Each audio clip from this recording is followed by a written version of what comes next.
Good afternoon. Want to welcome everybody to today's site-based meeting. It's Monday, April the 27th. It's great to be back together, even though it's virtual, considering that we weren't able to meet last month in person. So happy that we're able to get together today virtually and be able to uh, uh, discuss our agenda for today. So at this time, we did not have we did not have an agenda for March. So if I could get anybody to approve today's agenda.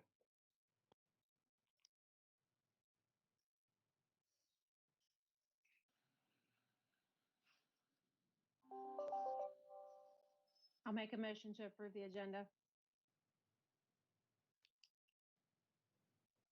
I'll second. Okay, thank you. We have the agenda has been approved. All right. Now, if anybody, I give you guys some time to review. I did share electronically on Friday the February minutes, so I'll give everybody some time if you didn't have an opportunity earlier to take a look at it, but just take a few minutes right now to review the February SBDM minutes, and then when somebody is ready to approve, then please do so.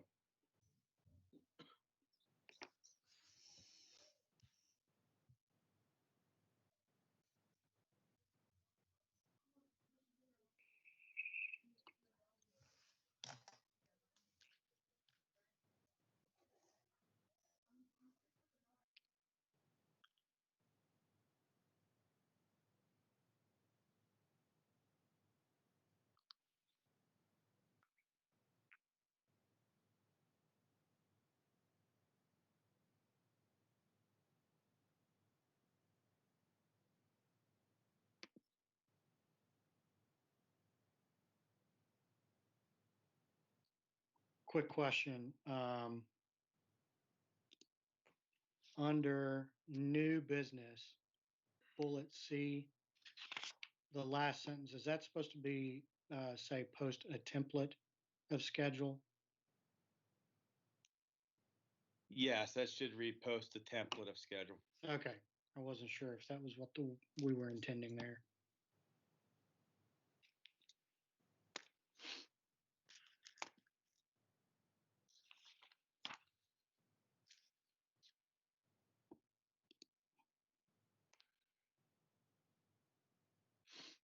Other than that, it looks pretty good to me. Okay. So you Motion we approve. All right. Thank you, Mr. Campbell. Anybody want a second? I'll second it. Second it. Angela's fine. All right. Thank you. Now on to our good news report. Just a few things here. I will mention that we did have almost a half-point increase for our ACT, so that's a good news to share with everybody. I also just the efforts that our food pantry service and our staff and just people have made in terms of services provided to our students during this time of NTI and out in the community. I think that certainly deserves some congratulations and recognition of those people. It's just been really just a great team effort and really makes you proud to work here and gives you a great feeling. Next, I would just mention just a good news thing, and you know, throughout this NTI, I would just say just the growth for our staff and our students, and I'll speak for myself in terms of our growth with technology, and just I think that's going to be a benefit to our school and our students as we move forward. Just the forced exploration of new ideas that NTI has caused us to kind of look at things a little differently, and I think there's a lot of good that comes from it. So those are just some of the things that I would mention in the good news report for this month. I don't know if anybody else has something else they'd like to share as well.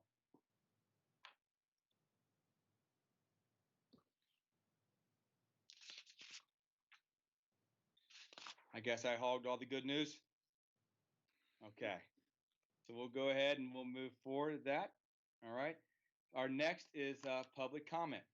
So we'll leave it open here for anybody who's viewing, any public comment that they would like to make.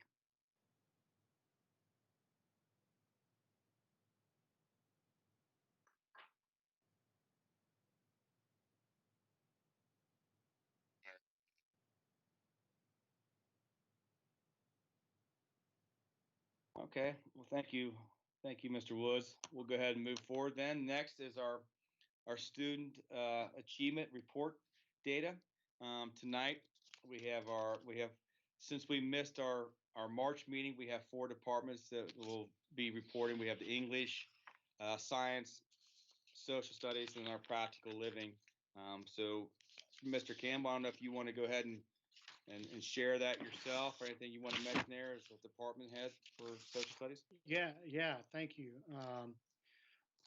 So it came out shortly after we had moved to NTI days that uh, they had suspended the graduation requirement for the civics exam. It wouldn't have affected us very much anyway. We only had a handful of seniors who had not passed it, and of those, there were most of them were very close. So that barrier has kind of been removed. So that was news on the social studies front. And you know, our department has kind of had a mixed bag of results from NTI days. I know it seems to be that the younger the student, the more difficult it is somewhat to wrangle them. That's kind of been the experience of our department, but we've had some successes, and we've had some struggles. So not like unlike anyone else. But one thing that I did is I used some of our department funds to purchase nearpod.com. It's a presentation software or application, I guess you could say. And for me personally, I've used it a ton. It's a very easy way to embed assessments directly into a presentation. So I've been using that a ton, and something that I think that we should look at going forward, not just as a department, but I think possibly school wide, is an actual subscription to vocabulary.com. I shared out about this in one of the early releases, um, and I continue to use it. But when we got into NTI days, the paid version is where you get the reporting on the back end, so it's difficult for me to really see what a student is doing or achieving without that reporting capability. And then Ms. Fields had a couple of good ideas. One about there currently is no textbook for integrated social studies, so that's something we should probably look into in the future. And then there's a pretty robust online stock market game that we may want to subscribe to that could be used for more than just social studies. So those are the things we considered, that things we would like, going forward in the future. All right. Well, thanks for sharing that, Mr. Campbell. And I know the stock market's pretty volatile these days, so that could make for some interesting Sure. learning taking place next fall. I'm sure it's going to be up and down then as well. So bye. Next is is science, and so Mrs. Cleet shared this with me, and I figure I can go ahead and just read some of the needs. You guys should all have the sheet, but I'll go ahead and read that for anybody who might be listening. She put digital online science activities and labs. Those are some of the needs that would allow online labs for use with laptops, Chromebooks, as well as great interactive activities should NTI occur again. And obviously, in hearing some of the news, that is a possibility that some form of NTI could be on the table for the fall. So that's something she mentioned. Other needs she mentioned were middle school were gizmos, and she has the website. She said this is the program we purchased several years ago for the summer program with the grant, and then used that next year both in the middle school classroom and for online learning. And she felt like that was a very adaptable to their curriculum. And then she also mentioned here, and I've heard this before, and I can understand that there's a lot more, there's a lot of expenses in terms of science. And so she mentioned a slush fund for lab consumables like chemicals that just kind of pop up during the year. So that is something that she would like for our site base to, or not she, but the department, our science department would like for our site base to consider as we move forward. Any questions on that before I move into what the positive news News items that the science department shared? Okay. On positives, she wrote that a couple of middle school students that have actually excel with online learning. She gave some examples of a male seventh grader who was struggling with behavior that's just doing fantastic work. So, and it's not for there's always cases of kids who are strong students have not done so well during this time. But also, it's good to hear that there are some kids that who have taken on, who maybe have not done has been a strong student here. It's during the school year, but that have really taken off during the NTI and done some really positive things. She mentioned a female seventh grader who usually just sat in class and refused to engage, just turning in work and asking for feedback. So just that engagement was good. Down here it has Mr. Loftman. He writes here that kids, Mr. Loftman, I don't know if you want me to read this, if you want to share your positive news yourself. I know you're on here. Oh, you can go ahead and share it. Okay. Mr. Loftman wrote that kids seem to really be adapted to online learning in his class, especially the underclassmen, and he said he's had good participation and the kids are making good use of his video office hours. So those are some of the positive news that was shared by our science department. Anything else before I move on here with the English? Okay, English, I'll go ahead and share that. Some of the positives were several examples of effective student writing pieces in journalism, English 3, English 4. There's been a good back and forth for revisions with teacher and students. Some students have typically not succeeded in the traditional classroom environment, have excelled online during NTI, perhaps to a lack of classroom distractions. So we're hearing from the science and the English that there are examples of people who maybe didn't do as well in the regular classroom setting that are finding some success in NTI. Many positive contacts with parents during NTI instruction. And then the last positive they share with middle school teachers created a Google document that has suggestions for what students should be completing each day for each class. And that's been very positively received. I've fielded several phone calls from parents that have really been complimentary of our middle school staff for creating this document and really sharing that has kind of helped to eliminate any confusion and really kind of giving the kids a specific plan as here's what you have to do today. So that's been received very well, and I want to give credit to all of our middle school staff for putting that together. Needs for our English department. This was more in terms of they asked what is the protocol for accountability when students do not complete their work, and then they're just asking some basic questions on the NTI and grading and assessment, things of that nature, which we're going to be sharing more later anyway. So I thought we'd go through that and discuss any questions people might have. Okay. And then I did not get anything from a practical living. That was not, I reached out to our Mr. Khan, and he did not share anything with me in terms of needs or good news to report. Okay. Any questions before we move into ACT results? All right, well, moving along. Our ACT, which is shared there, it's in your packet. Our overall composite ACT average was a 17.93. Last year we were 17.5, so almost up a half a point. Since we did get the 17.93, one of the students who had accommodations, we got that score back. That score was a 20, so that will go up some. We still have 4 scores that we're waiting on. 2 students will take it in the early fall in September. And then we also have 2 other students who have accommodations that took it back in March that we're waiting on their scores. So we're going to be somewhere in this range here. I think what this points out to me and everybody is that we had 45 students take the ACT. Every score counts.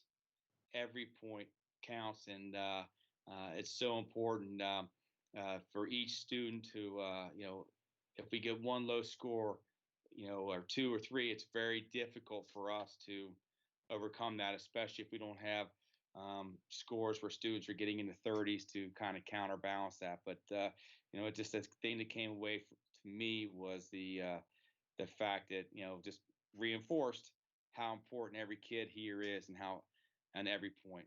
All in all, we had many positives. We have quite a few students who just need a point or two in certain areas that would be college ready. So out of the 56 juniors, we have the 56 juniors we currently have. After the ACT, we have 20 of those who are college ready. So 36% of our present junior class is already college ready, which is good news. If you take into account students who are a point or two away from hitting the benchmarks in another area, in one other area, that would increase the score to a total of 33 students, which is 59% of our junior class. So those are some real positives.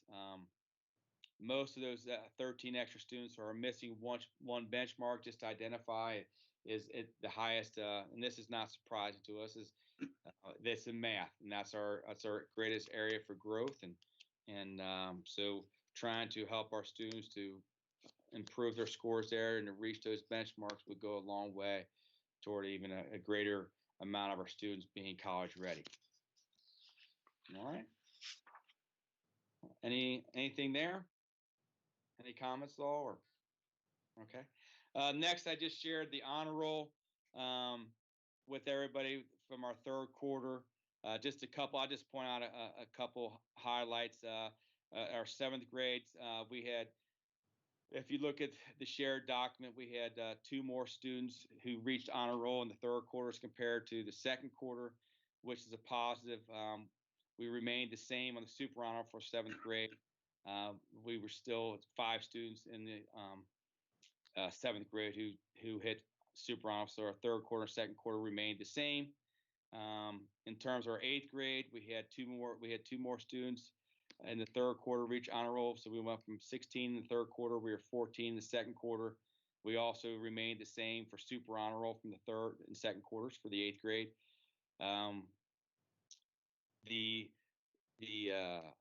We had an increase of 1 in the 10th grade for students hitting super honor roll. So we went up a little bit there. For our 11th grade, we had an increase of 3 students for the honor rolls compared to the second quarter. We also had 1 more student reach super honor roll in the 11th grade as opposed to the second quarter. So those are some highlights and some things that we thought we would share from our honor roll report.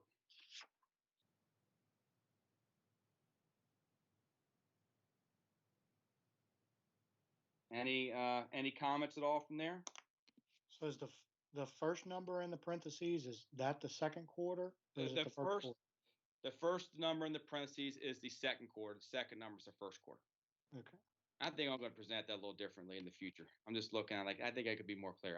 So I'll work on that in the future because I'm I don't want people to have to look at it and think too hard. So I'll make that more clear down the line. Are those numbers right? We're saying we had no 10th graders on super honor roll? Yes, these are the numbers. Yep. We had no. You mean on super honor roll for the second quarter? We did not have any students in the 10th grade who made super honor roll in the second quarter of the school year.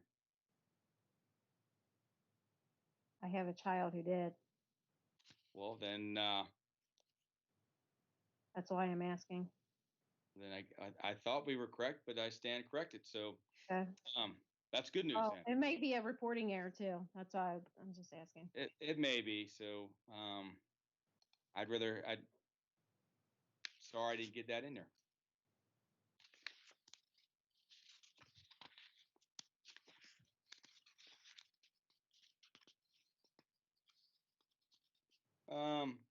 Next is we're going to go ahead and discuss the NTI that was shared with staff. Okay, and let me pull this up here real fast. So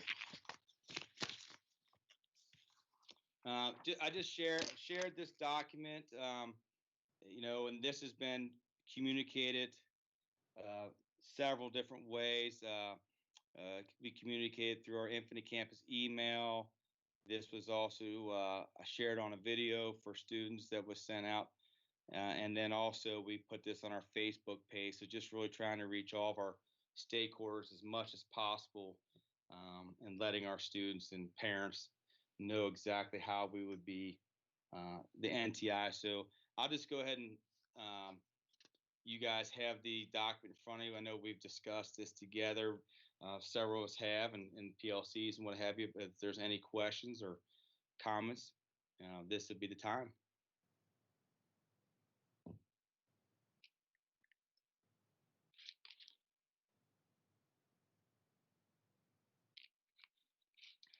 Okay.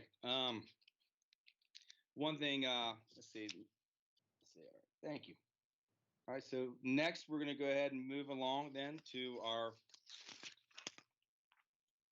school improvement planning. And quite honestly, this was something that we missed. This is suggested for the month of April by the KASC. So it just kind of took that off there. And at this point in time, I think with everything slowed down the way it is, I've not seen those results. So, but I thought I would at least put it on there so that let everybody know that that is something that is suggested by the KASC that for us to discuss and review. But I guess with everything, with the corona and all that, we do not have those results to share at this time. And for anyone who might be viewing, Mr. Myers is talking about the analysis of impact Kentucky working conditions survey results. Those are the results he's talking about. Yeah. That would be a thank you, Mr. Wright. All right. Next, we're going to go ahead and move on to the budget report. So if you guys could go ahead and take a look at the budget.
So I see on there that we haven't spent any money on paper. Is that normal?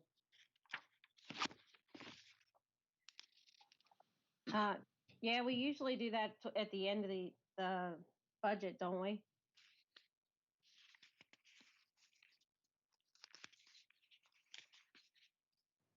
We did. I think we did last year. I think last year we had bought a lot at the beginning, and so we used all of that budget to prepare for the next year.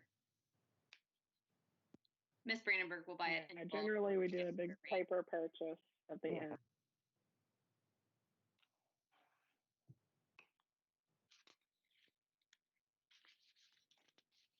So the last meeting, we discussed using some of the surplus money. Is that out of here or not yet?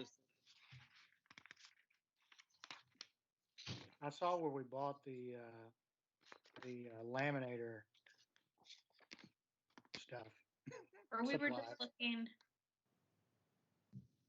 we were talking about just reorganizing for different departments, I think is what it was. Like for art and science and things like that for the different consumables as class sizes were increasing. When do we have to have that figured out by? Well, really right now, I'm just talking to Mrs. Brandenburg with everything kind of shut down. we do have some more flexibility. So, certainly through, I would say through the end of May into June, whatever. So even possibly later. So, that's something I do know. So, and that's coming from Trish Gosney as well. Just talking about they're kind of extending things. So I think we have some time here. Aaron, I think normal KASC guidelines say that we need to set the budget by the June meeting, but like Mr. Meyer said, it may be extended.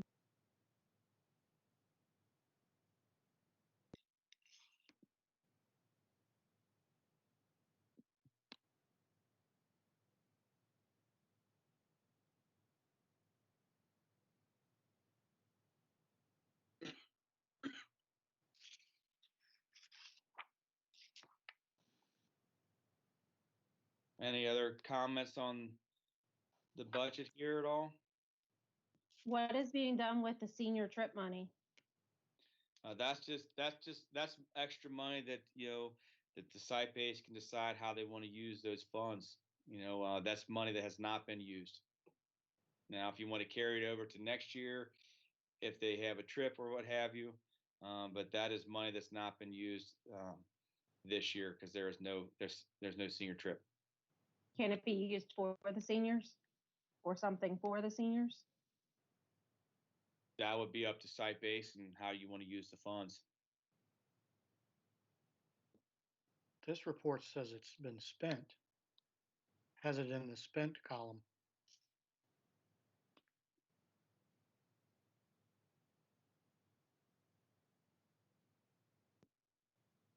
On the Oh, senior yeah, it trip, does. There wasn't one, so what was it spent on?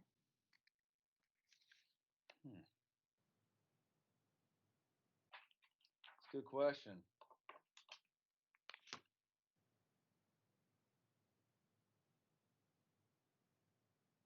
I can find that out.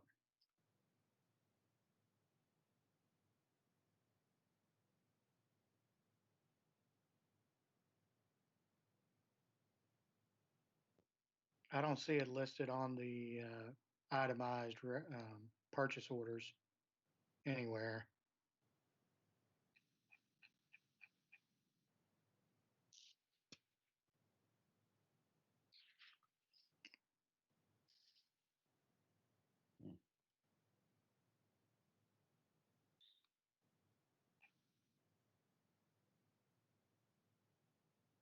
That may just be a clerical error.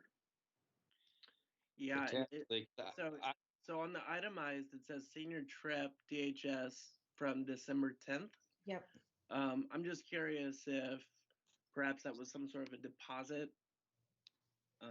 That would be my best guess, but I really don't know. That's speculation. Yeah, because it's right underneath the graduation expenses. I just recently had a conversation with Mrs. Brandenburg too about the senior trip and there not being any, that having been canceled. So there was funds. So I think that may be a clerical mistake, but I'll definitely get clarification. Okay. I think it would just be nice if it's money that's in there to use it for the seniors in some capacity, even if it was you picked a senior or a couple seniors that are going to college and gave it as an award or something. I don't know if we're allowed to use it in that manner.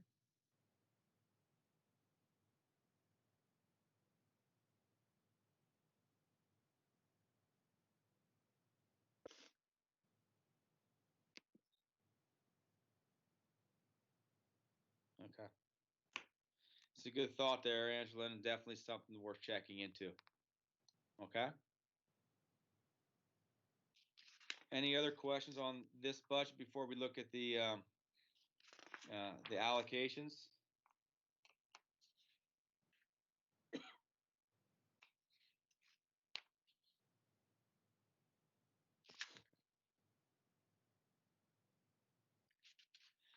Okay.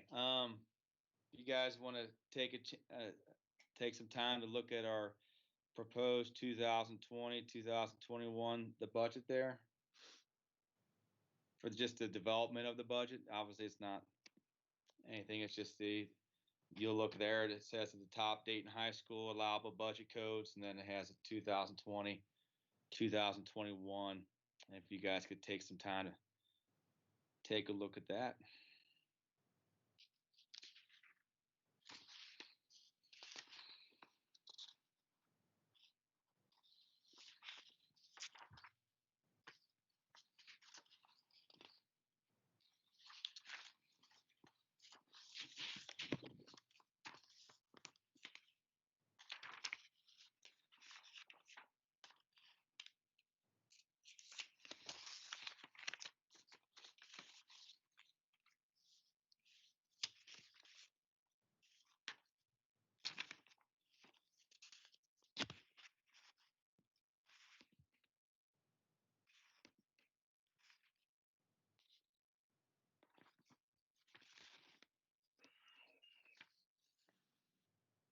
Under the section 7 funds, that's copier rental, right? The first. Yeah, 0444. that's a typo. Yeah. Okay. Yes, it is.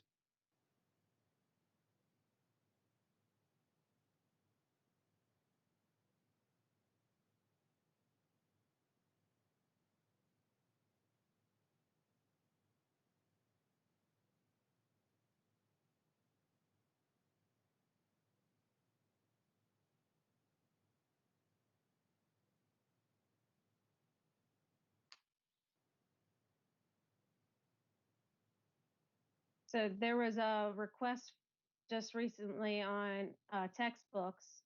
We don't have anything in that column here. Is that something we need to look at budgeting?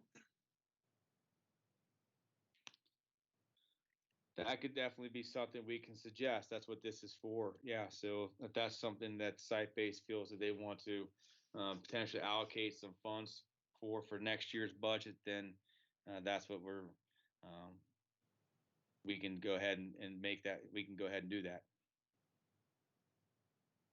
What is everyone's thoughts?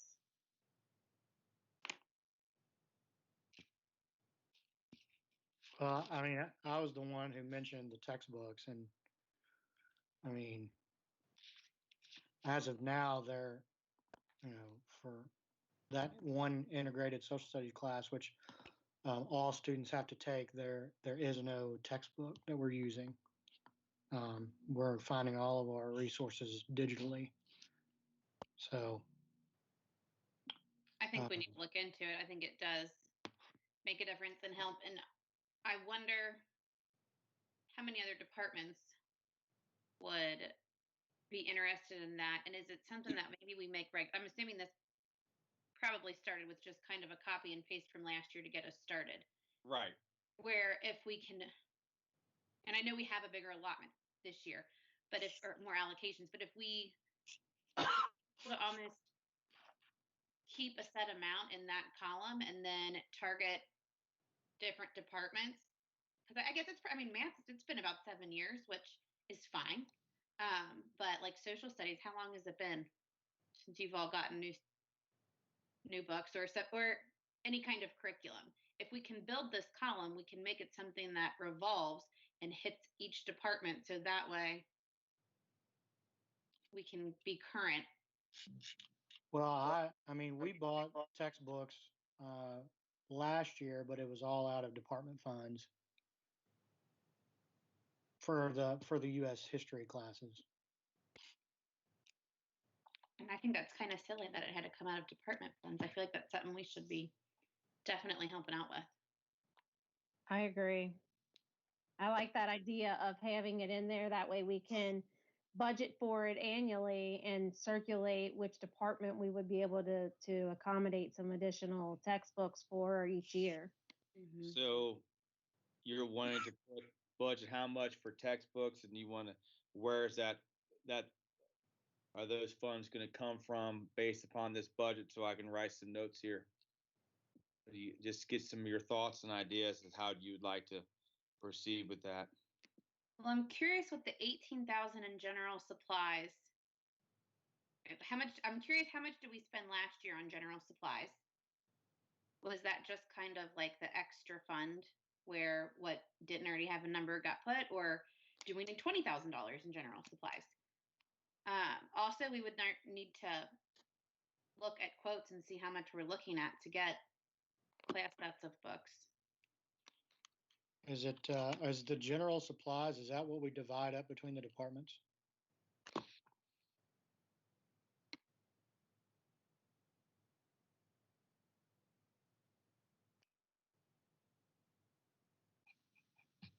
I'm not sure. I don't know what it covers. Does it cover front office materials, department money? It has a code. We can ask and see what that code goes under.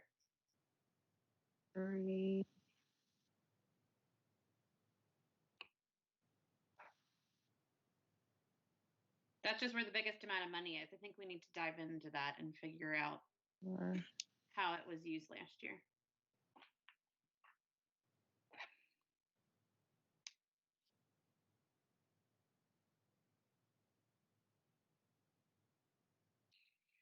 Another thing that I'll bring up, just for you all to chew on is, with the way things are moving toward, going, everyone being one-to-one now, we should consider maybe something in the technology software area, I think. And I feel like, well, especially if we have to start NTI in the fall. I know when we had Pearson, there was an online component that I had access to, and that was very helpful. But after so many years, then they take that part away from you. And so that's why, even though, like I said, it's been 7 years and we're fine with the books that we have, it would be really nice to have that kind of money reoccurring to departments, because to have an online book would be very helpful. Yeah, agreed. With the textbooks I got, we got 365 days, and that was it for online.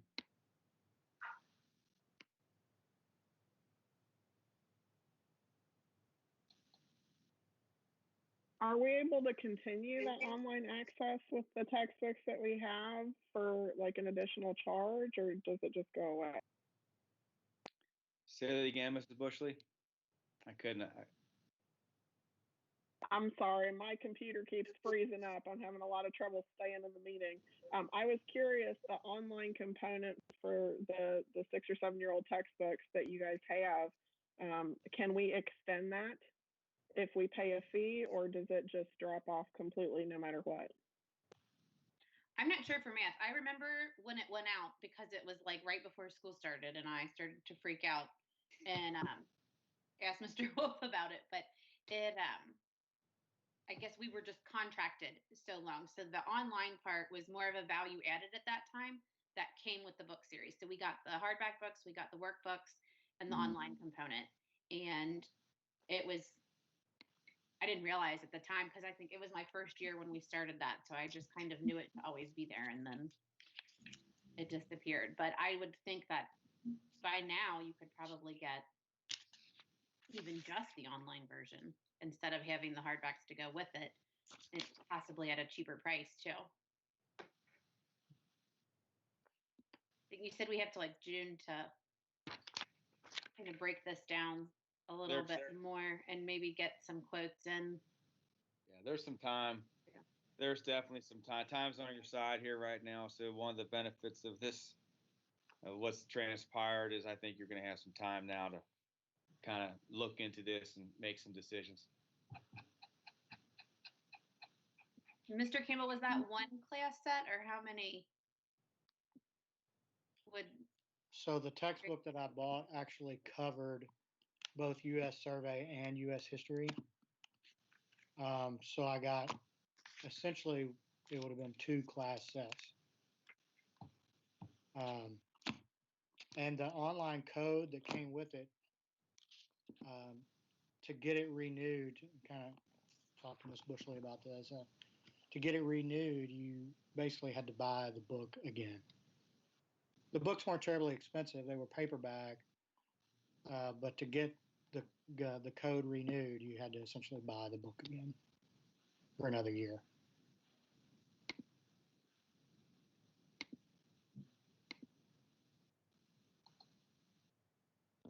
So in the current budget, we had the library getting over $5,000, almost $6,000. Is that a necessary fee going forward, that full amount? I know last year they had some expenses with the library and all. I would need to probably talk to Mrs. Dacey and see what all they were planning to spend there. But I'm not sure where the 5,000 came from and how, what that was comprised of in terms of the $5,000 that was spent.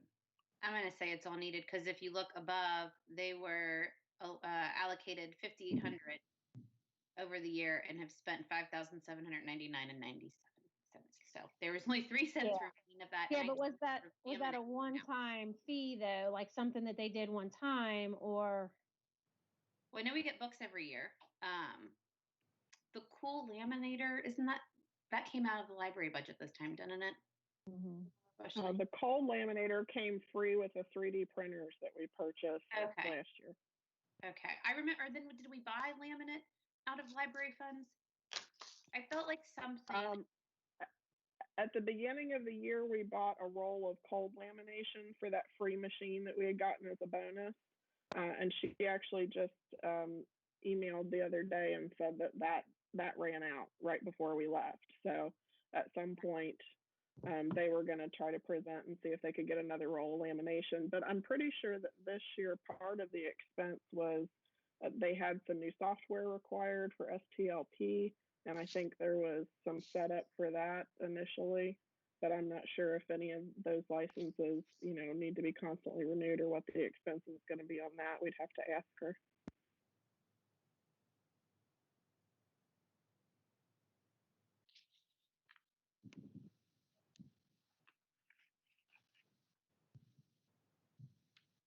Any further questions at all on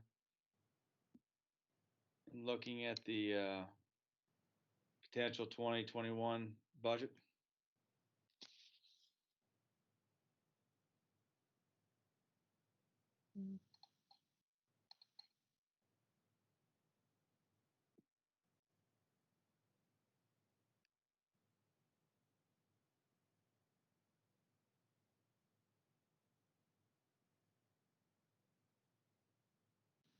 No.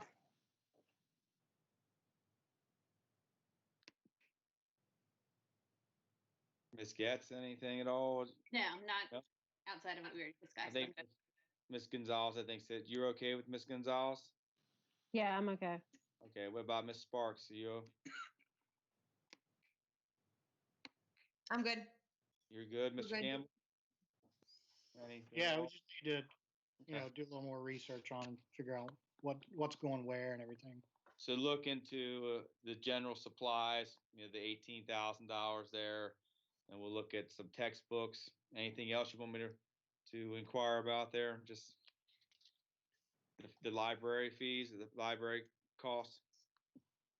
Yeah, if we can check into the library costs, I'm thinking that might be a place where we can use the budget for textbooks. And that was all right. Write it down.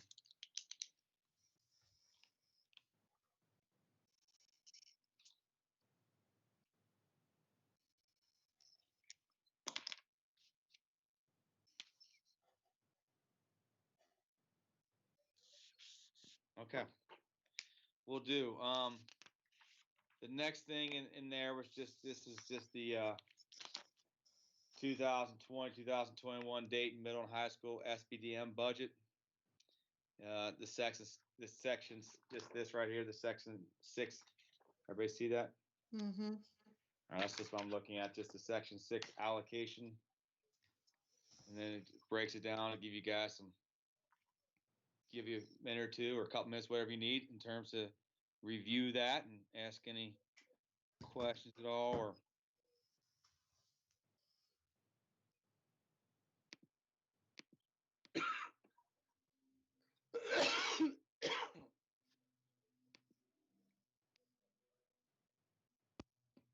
I'm good. I think it looks the same.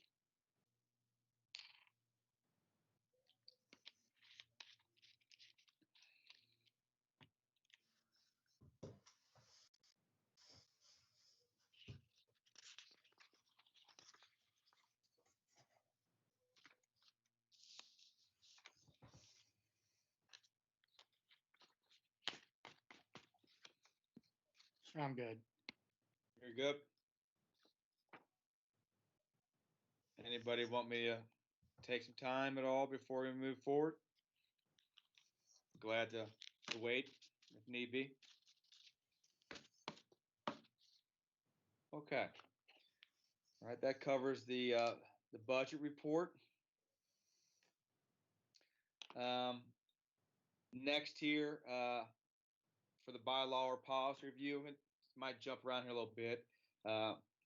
Just under the new business there, we have the share with you, just as more in lines of wanting to make everybody aware of the graduation requirements there in terms of we do have an early graduation versus a graduating early policy.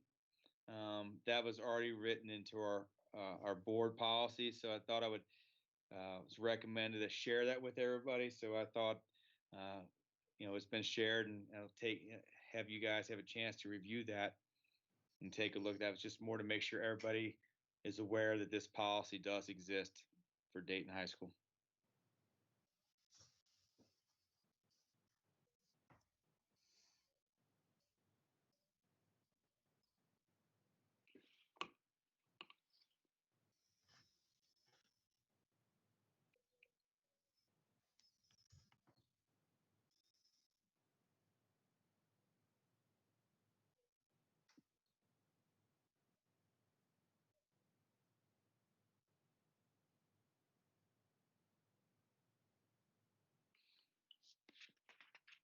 We may want to clarify at some point. It says consistent with the district's graduation practices for all students, an alternative high school diploma shall be awarded to students with disabilities.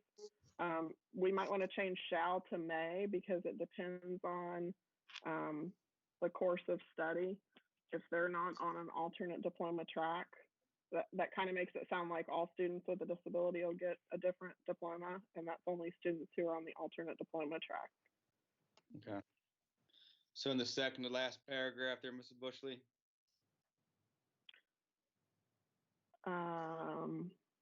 Under other provisions,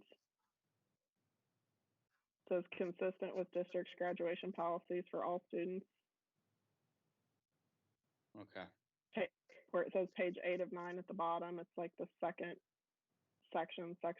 paragraph there. Okay. We just may want to change shall to may, because it depends on what graduation track they're on. So legal may be awarded diploma and an early graduation certificate. Okay. I must be on a different page than you guys.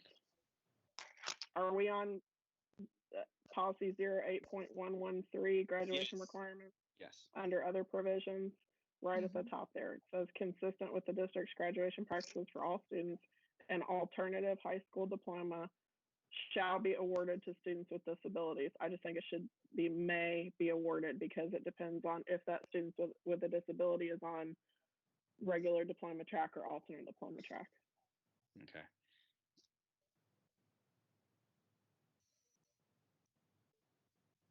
Noted. Okay, I've written that in there. All right, thank you. Anything else there in terms of that policy at all? Just before we move forward into our old business. Okay. One thing, this is where I'm going to jump around a little bit.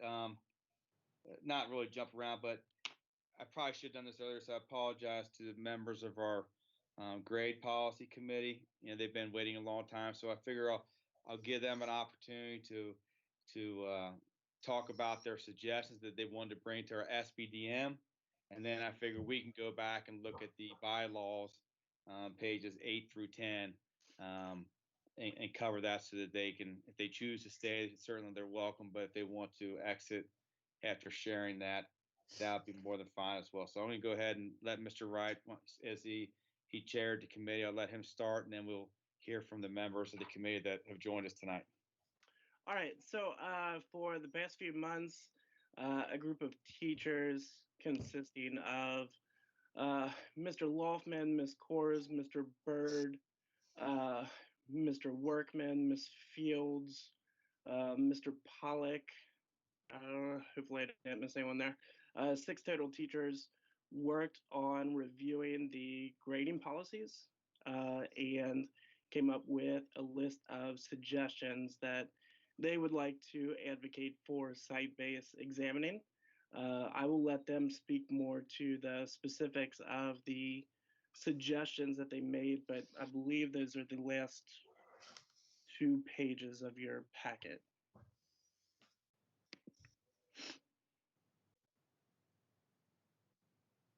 And committee members, whoever, it looks like it's actually the 3rd and 4th to last pages.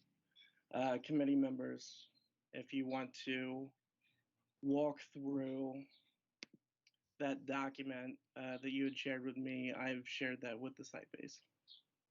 Before we get started, I just want to say, we did a lot of research on this. We researched a lot of different schools that have the same demographics as we do, bigger schools we strive to be more like. So please be an open mind. It was very obvious that after our research that we were very much an outlier in what our policy states as far as what other districts are doing. So I guess Fields has that document. I don't have that document in front of me.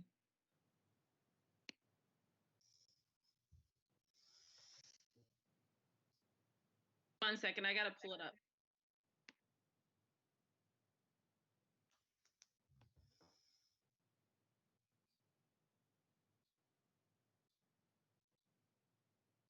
So is this what was sent to us in this packet? Because all I see is the NTI.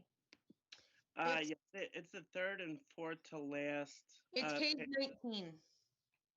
On my cell phone, it's page 19. I want to say too, before the committee gets started, I just want to just publicly acknowledge how much I do appreciate the people who worked on this committee. I believe this work started sometime around January.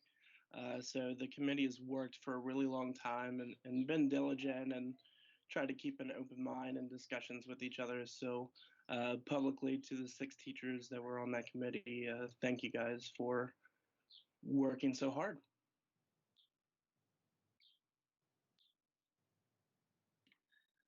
Okay, so I have it pulled up. I guess I get to talk because I typed it.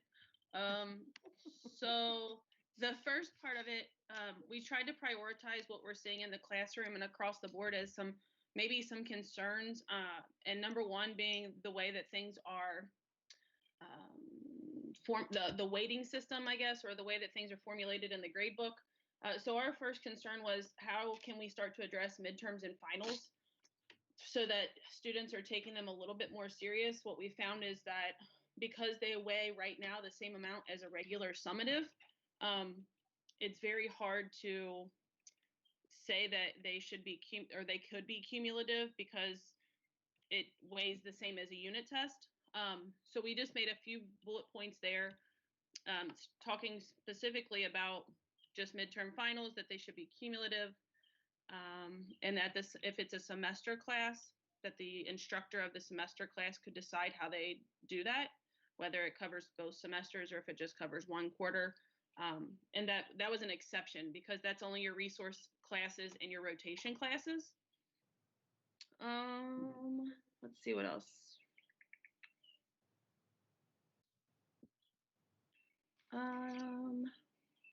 And that we would like for the midterm and final to be worth 20% of the semester grade, not for the quarter, but for the full semester. And this could be a constructed response, multiple choice, could be a project, it could be presentations, but it'd be more of the cumulative fashion. And then the reason that we suggested about cumulative is that it does give another data point for us and another chance to reteach the same content from the beginning of the quarter. So if a kid struggled then by the time they get to the midterm or final, it's a chance for them to show whether they understood that material the second time around. So it's an opportunity for reteach and retest. And it would be valued a little bit higher. So it could actually outweigh their first test if they bombed it. let's see here. And I'm sort of flying through it, so if you want to stop me, just yell at me.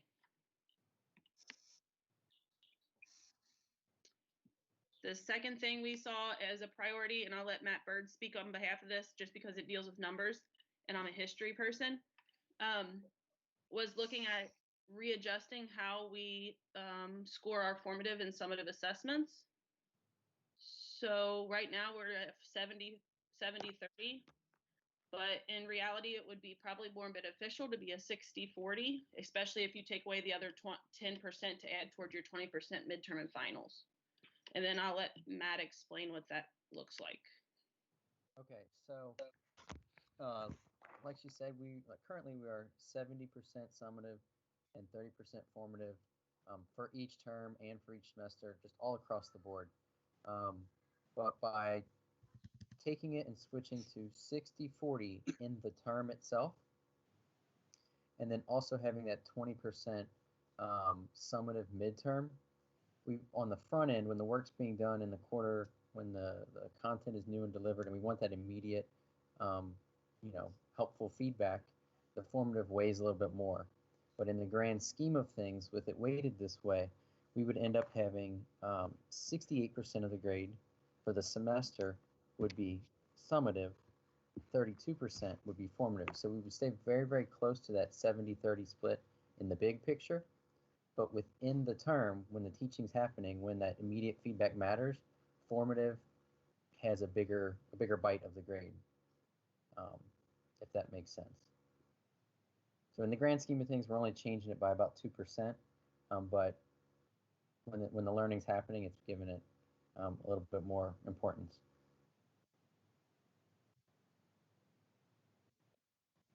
And some of the reason we decided to do the 60-40 per quarter is because a lot of kids are starting to play the system. They're trying to they're trying to do things backwards. They don't pay attention in class or won't do the formative. They'll take the summative and then they'll come back and say, well, I want to retake that because I didn't do all the formatives that made me understand the summative. And that's totally negating the whole learning process. So if we could put a little bit more weight on the formatives leading up to that summative, the kids will hopefully retain more of that knowledge, and it values the grade more to go back and say, all right, I'll reteach this a different way. Not I'll teach it again because you weren't paying attention. You said, hey, I can fail all my formatives, take my summative. If I don't like my grade, I can go back and redo it. So in the moment, it'll give a little bit more value to daily class lessons and class assignments. But over the semester, it basically goes back to 70-30 with that midterm.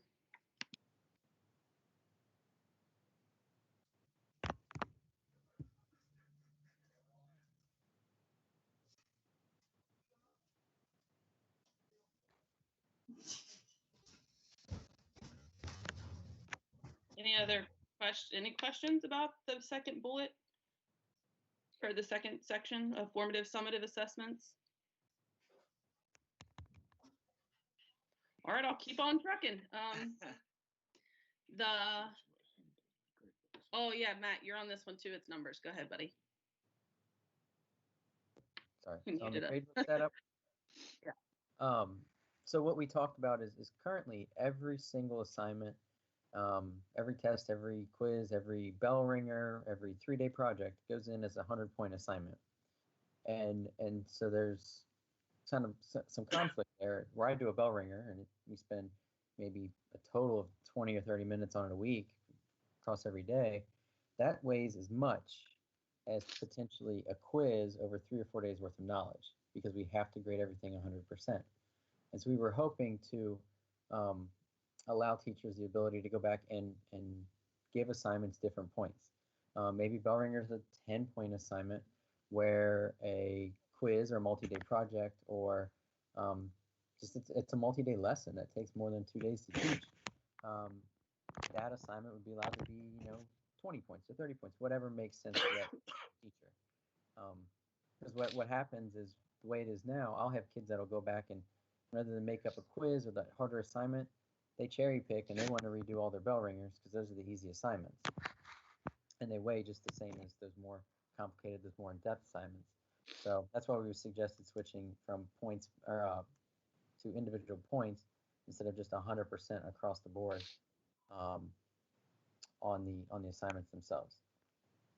Mr. Bird, I know we've looked at this before too, where you can take 2 students and you could take the exact same assignments and put them points based and percentage based and end up with different grades.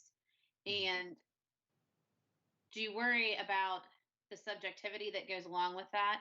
And I think, isn't that why we have the formatives being weighted less than the summatives to help balance that out?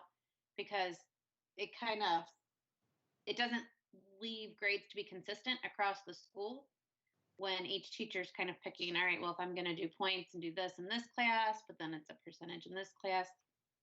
I think we moved to one way to kind of streamline grades and make sure that it was equal for everybody. And well, what teachers are doing, because some assignments are not as important as others, they're just not putting them in for grades at all. It's just, you just need to do it. Like, I just want to see how you did. I'm not going to grade. I'm just see, do you have a general idea? And then they move on. Which is a formative assessment. And yeah. And so if I had the ability to assign that as a 5 or 10 point assignment, I would be more likely to include that as a grade.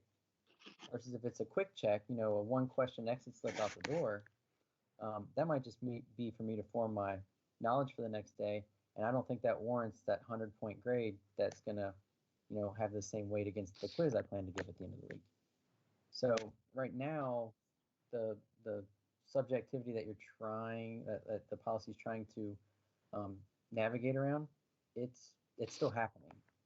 But now we don't have the ability to differentiate our scores the way that fits our class. That makes sense? And I know Mr. Wright had spoke in one of our committee meetings about it would come down to Mr. Woods setting it up a little bit differently, that it is quite possible to do it. But when we talked about this years ago, like 2 or 3 years ago, and we talked about 100 points, so everybody's the same, maybe that function wasn't there, or we just didn't know how to do it. But Mr. Wright, didn't you have some information on that? I don't remember that exact conversation, but I do know it would not be particularly difficult to set it up as points as opposed to the percentages that we currently have. But it would take someone who's a little better at IC than I am, like Mr. Woods or Miss Erdman or anyone else, really. So I have a question, and I too am not a math person, but and this conversation is making my head hurt. But let's say that I, as a teacher, decided that all of my homeworks, all of my formative grades are going to be worth 10 points, and my summative was going to be worth 100 points. Would that not even further throw off your 60-40 split? No. Oh, I think I may be understanding what you were asking now, Ms. Fields, after hearing Mr. Campbell's question. Yeah, so that would be really easy to set up the categories that way to where summative and formative would hold the same amount of weight, to where you could do 10-point assignments all the way to where you had 1,000 points worth of formative assignments, and you could only do 100 points worth of summative. So theoretically, you have 1,000 points worth of formative, you have 100 points worth of summative, but because of the way that IC would automatically weight it for you, you still have that split of 60-40 or 70-30 or however site-based decide they want to do the weights. So it essentially goes back and calculates a percentage.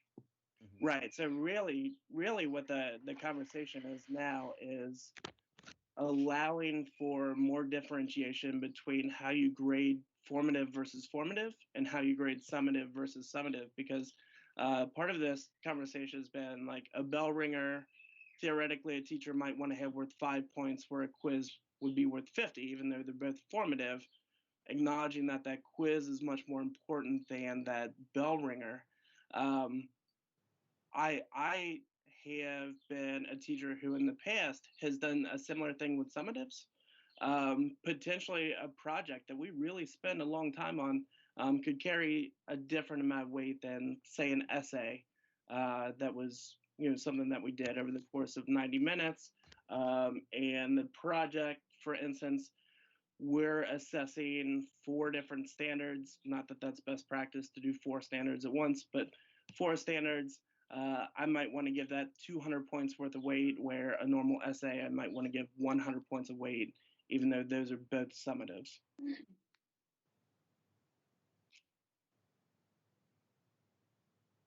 I think that makes sense. So basically what it is, you know, whether a homework assignment is 9 out of 10 points, the kid gets 9 out of 10 points, or they get 90 out of 100 points, assignment A is going to be much less valuable than assignment B within the formative group.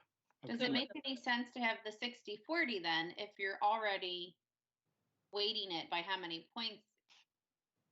Like by giving a bell ringer 10 points and a quiz 50 points and a test 200 points, weighting it, does it make sense to have the 60-40 point or the 60-40 percentages there?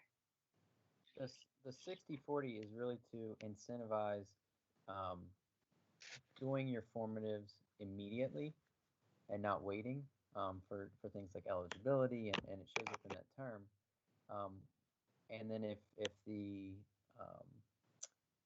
final exams, those cumulative finals, that 20% goes in, that 60-40 works against that 20 to bring us back towards that 70-30 in the long run. In the grand scheme of things, it brings us in at 68-32, so close to that 70-30.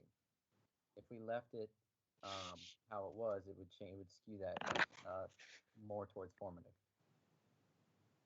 And I think also just being in the classroom and seeing kids they'll make up 4 days worth of bell work that took them 14 minutes instead of taking a quiz that really tells me their knowledge, because this is easier than this. So that 60-40 puts in the back of their head, like, maybe I should put some more value into my daily work so that by the end, I have that knowledge for that test, or I have that knowledge for that midterm or final. But I don't think it'll play as big of a role because now you have that cumulative final as well. So moving it to 60-40 isn't a huge jump, but I think more kids would buy in if you said, hey, this is a bell ringer and it actually is going to be graded. Like, even if it's 5 points, we have a lot of kids on that bubble who decide whether to do work or not do work on a daily basis. If it is graded, no matter how many points, they're more inclined to do it. And not just put it out of a percentage like, hey, this took you 14 minutes, you get 100%, or this took you 3 days and you get 100%. So I think it's in the short term that the 60-40 is what we are talking about. Mm-hmm. Yeah, in the grand scheme, by the time the semester grade's calculated, it's basically back to 70-30 if the midterms are included at a 20% weight. So the changes try to all come back to where we are now by the time the final grade is calculated. I like the 60-40. I'm not gonna lie, switching up the points and the percentages freaks me out. I just feel like it's inconsistent, and I've done examples where you can take the same kids in 2 different classes that perform the exact same way, and if my class is different than Barry's class, I'm using percentages. Just depending on what teacher they would have, they could come out differently. So the points freak me out. I agree, Erin. That's my concern as well.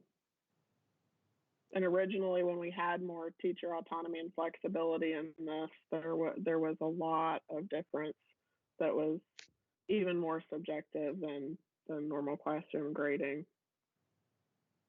Yeah, and I like the midterms and the finals counting. One thing to consider is you're not getting data for all the formatives the way the policy is right now from every teacher. The subjectivity is there, there's just no mathematical proof because it's not becoming a grade. It still happens. Well, and I understand what you're saying, but I think that's also the definition of the formative. Like, I don't think that every single thing that is done has to equate to a number for that kid and what they know. I mean, I'm fine with having the OAs count for 100% and then a quiz count for 100%, and it's all of those live together in the formative realm, which is weighted less. I still feel like I'm getting an accurate idea of what that child knows. And a lot of times you can see it by the time they take the test.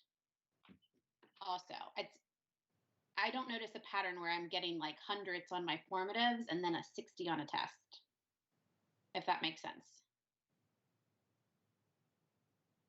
Mm-hmm. See, and I would have to say I sort of am seeing that, because a lot of social studies is reading. And so it's a skill that they're working on. So they may do a really good job on a reading passage with questions that make them think or discuss an opinion. But then when it comes to analyzing depth of knowledge, 2, 3, and 4, 5, or 3, 4 questions, they're not doing as well on them. The problem is my kiddos, we're starting to focus on the summative. I won't do all this other stuff. I'll start looking like to do other things, God knows what. And then they would try and take the summative and work backwards. Well, at that point, they're so far behind, it's very hard for them to catch up. So I was thinking more on the lines of the 60-40, just in the present, it makes the daily classroom environment worth more. And you can still decide whether you want to say, like, you do a quick check and you do placards or whatever, you can throw them up. You don't have to grade that if you don't want to. But if I gave a really in-depth discussion question at the beginning of class, still it only took 5 minutes, but it made them think about a topic and their opinion on a topic, I can give that value. Whereas right now, like, if it doesn't go towards a standard, I technically am not supposed to give it value, but it's still their opinion, and that's part of their skill in social study, is formulating an opinion about government, economics, that kind of thing. So I think it just gives a little bit more ambiguity to teachers to decide what they want to grade and what they don't want to grade. I think that's what Bird was talking about too. Kind of like you choose not to put a grade on kind of those low level thinking things where they're just memorizing facts, but then you are giving a grade, but they're all still formative and they're all still building up to the understanding for this. Like, because my standards might say, what are the causes of the Revolutionary War? Well, I want them to think about what would their opinion be about a topic from the Revolutionary War, which is a skill. It's a problem-solving skill. I don't have a standard on problem solving, but I think their effort and their involvement in class that day may warrant a formative grade, because it'll help them understand the knowledge, I guess. But I don't have to if I don't want to give that formative grade. It just gives a little bit more leeway. Is Mr. Wood still available on here? Is he still on here hanging out? Hey, so are you hearing any of this about whether the grade book would be a catastrophe if we try to change things?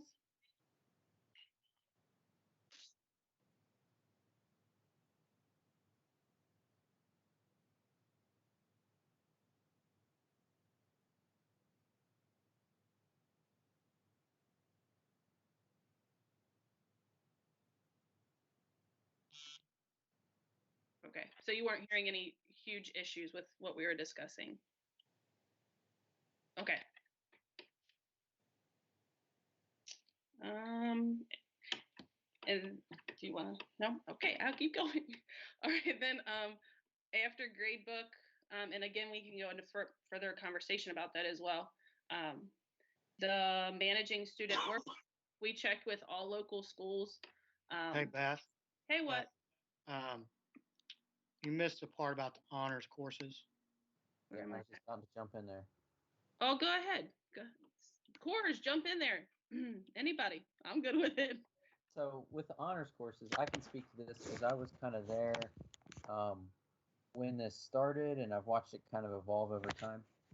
So the current graduating seniors, when they were 8th graders and they were taking honors algebra and Spanish, and I think maybe band, I think it was the other one. They were 8th graders taking a high school class, and it was not being weighted on their GPA. These kids were, taking this class and busting their butt and getting an A, getting a B, and it was just hitting their report card as a normal A or B. No 5-point weight, nothing there. And so in a conversation to incentivize it this was just to the 8th graders, was, well, since we can't weight it, because at the time they were saying we couldn't weight it as like a 5-point scale versus a 4-point scale. They said, well, mathematically the equivalent thing is to just give it a 10-point bump. You know, if you got an 80, now you got a 90. If you got a 90, now you got 100. So they had some immediate incentive. Well, after that, we decided to also weight the 8th grade classes, and then that policy's kind of followed up with the classes, and it actually became written policy at some point. Whereas the 10-point bump was an off-the-book policy when it first started, just for the middle school. And so now we have classes, or honors classes, you could get a 70, earn a 70. You get a 10-point bump, you get an 80. But then by the time it goes into your weighted GPA, you have a 90. And we're double weighting these classes. And since we're weighting honors classes on a 5-point scale now, it seems to make sense that we could eliminate the 10-point bump now, because that was just an effective workaround for the fact that it wasn't weighted prior to that. Questions? I don't have questions, but I will say that I know that the 10-point bump, when we first started discussing it, played a lot into the fact that our students were missing out on significant scholarship money and the acceptances to colleges because we weren't weighting the same as the other schools around us. So our kids had a lower GPA than all of the other schools around us. So when they were being recognized and when they were being chosen, they were looking at that at, you know, we had a 3.8 where the next student had a 4.8 or a 5.0 or something. It's my understanding, Angela, that was before we went to the 10-point grading scale. And now all of our kids, 90 to 100, get an A, and it's a 4.0, whereas a lot of schools break it down from like A minuses only get a 3.8 or things like that. So I think that was the case, but I don't think it's the case anymore, to our understanding. Yeah, the 10-point bump would have went in before we changed our grading policy, because our old grading policy was a 92 or 3 to 100 was an A, and then it was like chopped up from there. Mm-hmm. So we added the 10-point bump, and then we changed our scale to a 90 to 100 is an A. And then later on, we also added a weighted grade on top of the 10-point bump. So kids who are taking honors classes should get some incentive to do it, but right now we're giving them double incentive. And I think Mr. Wright informed us that their GPA for colleges and stuff is prior to that weighted grade. If I'm incorrect, Mr. Wright, jump in. So a lot of colleges will look at both your weighted GPA and your unweighted GPA. Generally, when I've talked to people in admissions office, they're more interested in the unweighted GPA. So that would be the info I have there.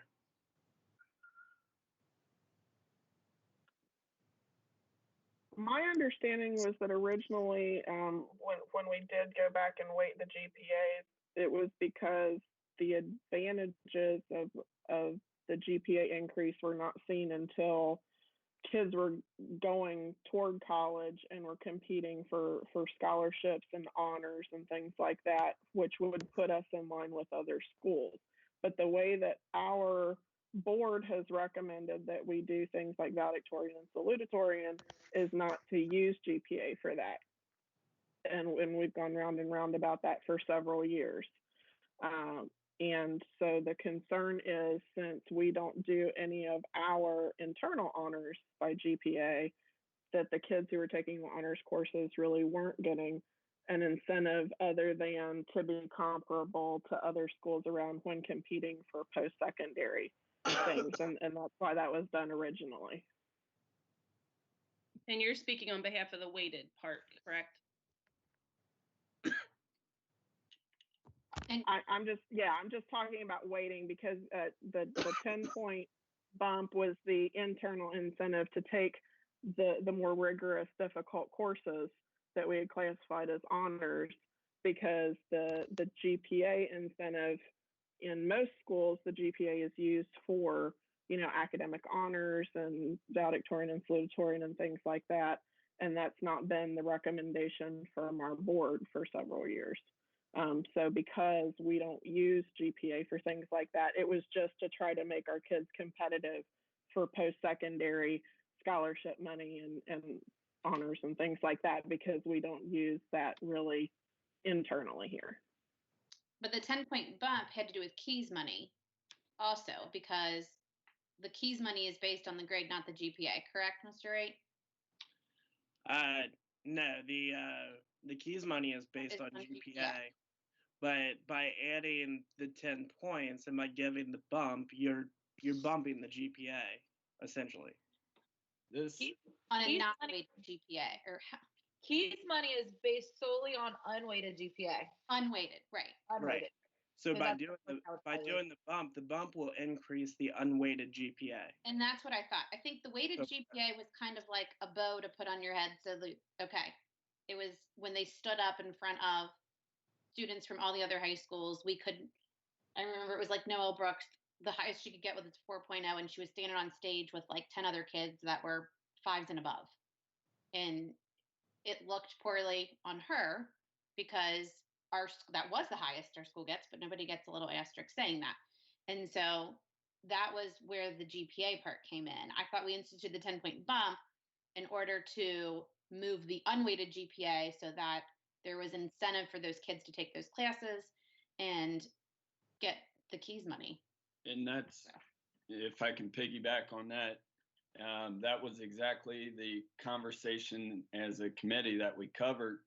Was we are not having any issues with the internal students trying to build up our honors classes at this point. Our honors classes are bigger, or at least as big as our regular classrooms. And we no longer see the value in trying to inflate those grades or trying to encourage those classrooms to get fuller at this point, if that makes sense. But that was something that we discussed within our committee. So part of that conversation too was around students, when we look at our 8th graders coming in and taking classes too, and band.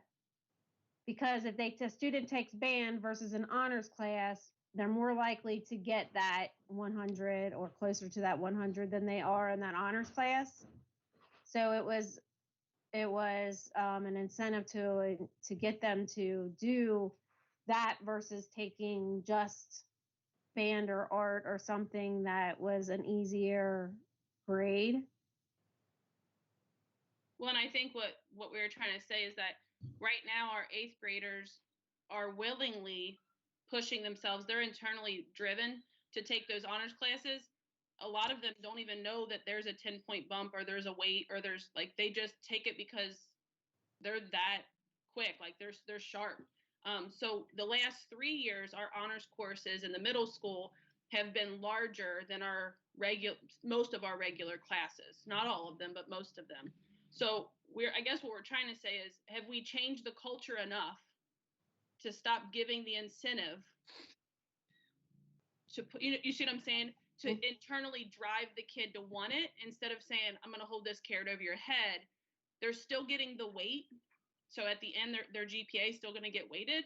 But do we need to double incentivize them as 8th graders, even though they're already doing it regardless? And I think it speaks volumes. The NTI work right now, our honors courses in the middle school for social studies specifically, my honors kids are turning everything in. Not because they're getting weighted, because my class isn't weighted, because they're internally driven to do that, or they have the support from home, whatever it is.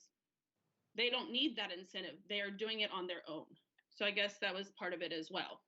And then if Mr. Wright wants to piggyback on this next comment, the 8th grade classes are about to have a huge overhaul in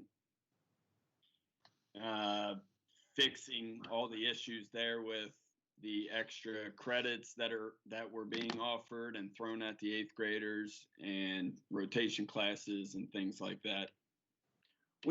One of the things that we have been looking at with the schedule is changing what credits potentially are being offered to our 8th graders. And I do believe that Mr. Myers was planning on at least touching on that before the end of the meeting today.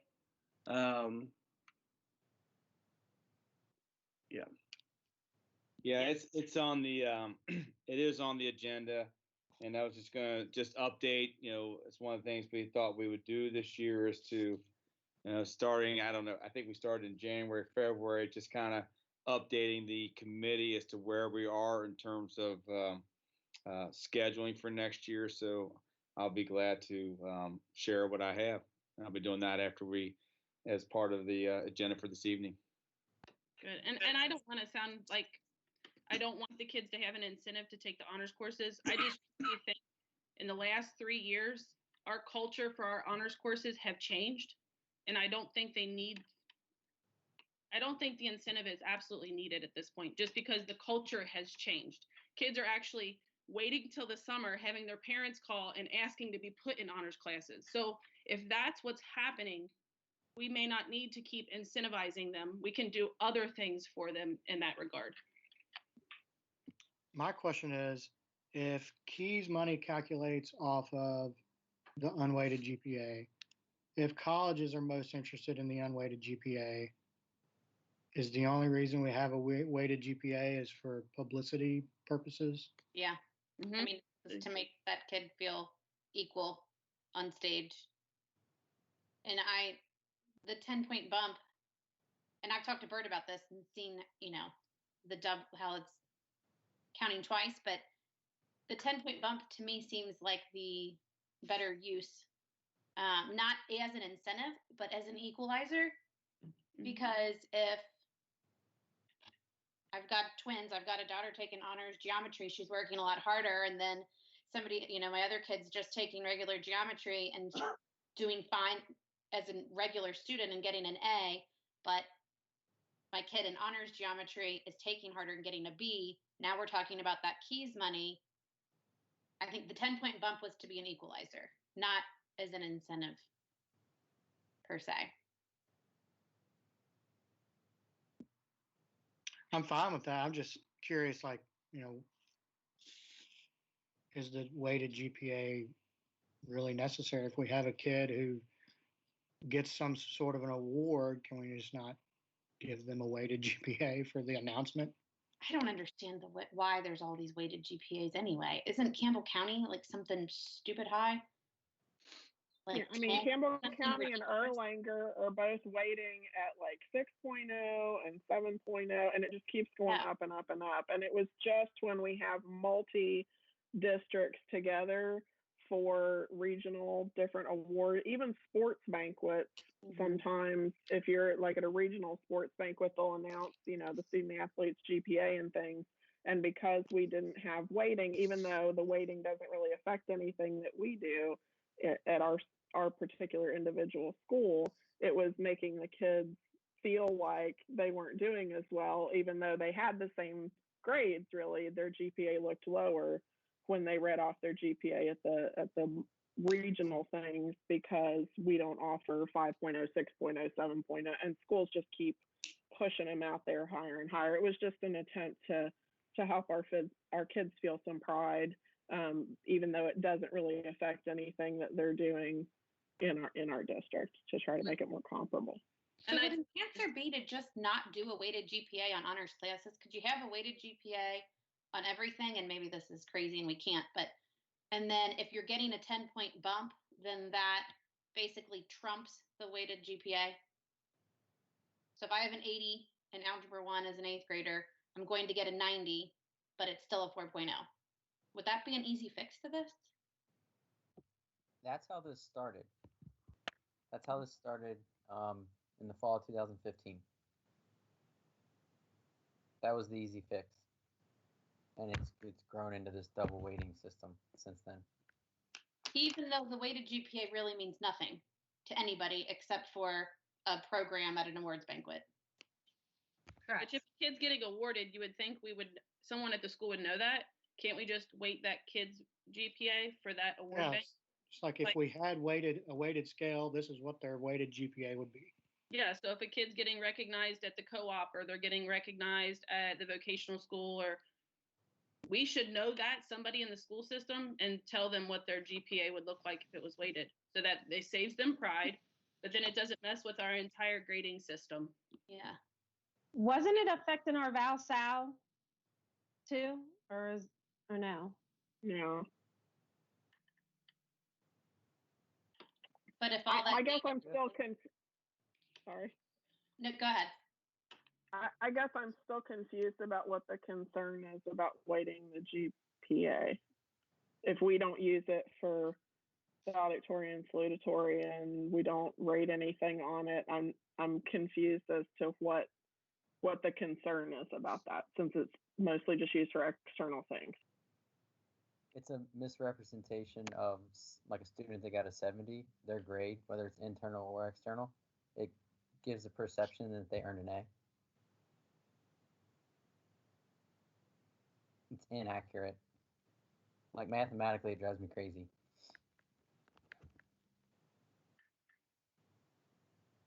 So a student can get a 70, get bumped up to an 80, and get it weighted, and now they suddenly have a 4 weighted GPA. And depending what scholarship they're applying for, that might even up the playing field with someone that did not get a double bump from another school. And as much as I want to support our kids, I want the kid that deserves a scholarship to get that scholarship, not the one that got 2 bump ups. And I feel like I'm going to jump ahead here, but if we're worried about making it be perceptionalized, I can't speak, with other schools, based on the research we did, there's not a lot of other schools that don't have deadlines for turning in work and are allowing their kids to retake summative assessments numerous times. So our kids are already getting the advantage on top of all the other things. And I just feel like it doesn't show a good representation of what our kids are capable of doing and are doing. Hey guys, really quick, great discussion, but it is 5:32. So we either need a motion to extend the meeting or to end at our regularly scheduled time. I'll make a motion to extend. I'll accept it. And I think that was part of our discussion as well. I guess that was accepted, right? Yes. Okay. I think that was part of our discussion as well, is that our honors courses have become less rigorous because there are no deadlines and because people can retake things. So if we're going to call it an honors course, but we're moving at the same pace or doing the same topics and conversations as the regular courses, then is it really an honors course? I know that this is a few years ago. Some teachers wanted to do student-led projects where the kids are going to teach it information about a historic novel or a literature piece, but kids weren't turning it in because there was not a deadline, because they can have extended time to the end of the quarter. Well, how do you incentivize the kid to work at an honors pace when they're still being graded, or their classroom work is still being looked at in the normal regular grading policy? So it became sort of difficult to continue to push kids when you're still trying to catch up kids. And so we had the honors kids starting to fall behind, and then you question, are they really honors kids?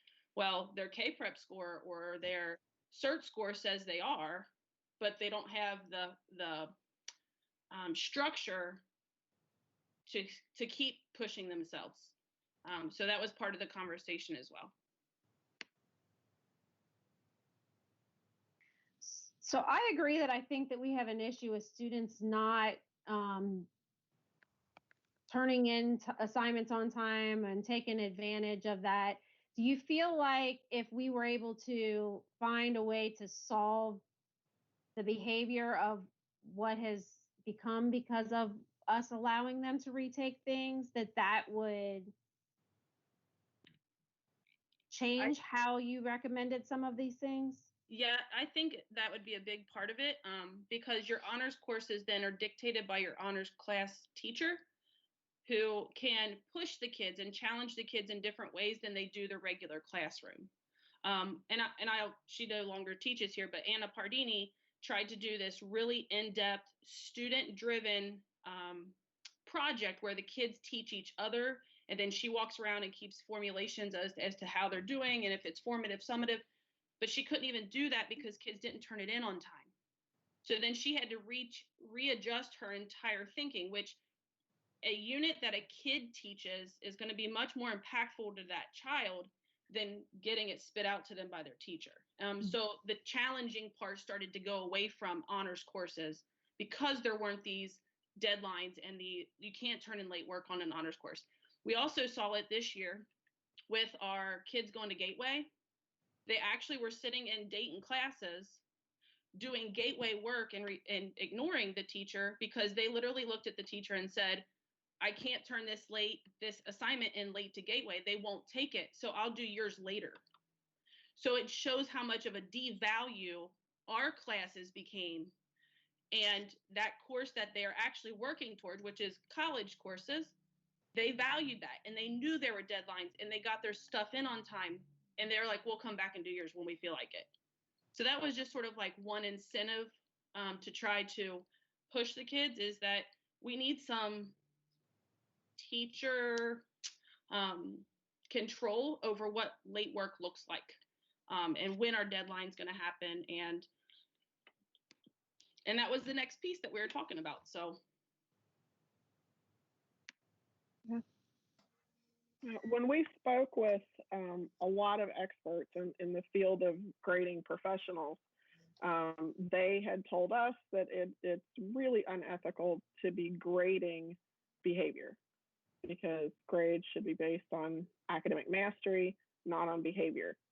And my concern is, have we done enough behavioral intervention on those things that are driving teachers crazy, like late work and not paying attention in class? Have we dealt with those things as much as we possibly can behaviorally before we're going to start grading their behavior and having it impact their academics? Because I know there are lots of teachers who have academic detentions for kids who are missing assignments.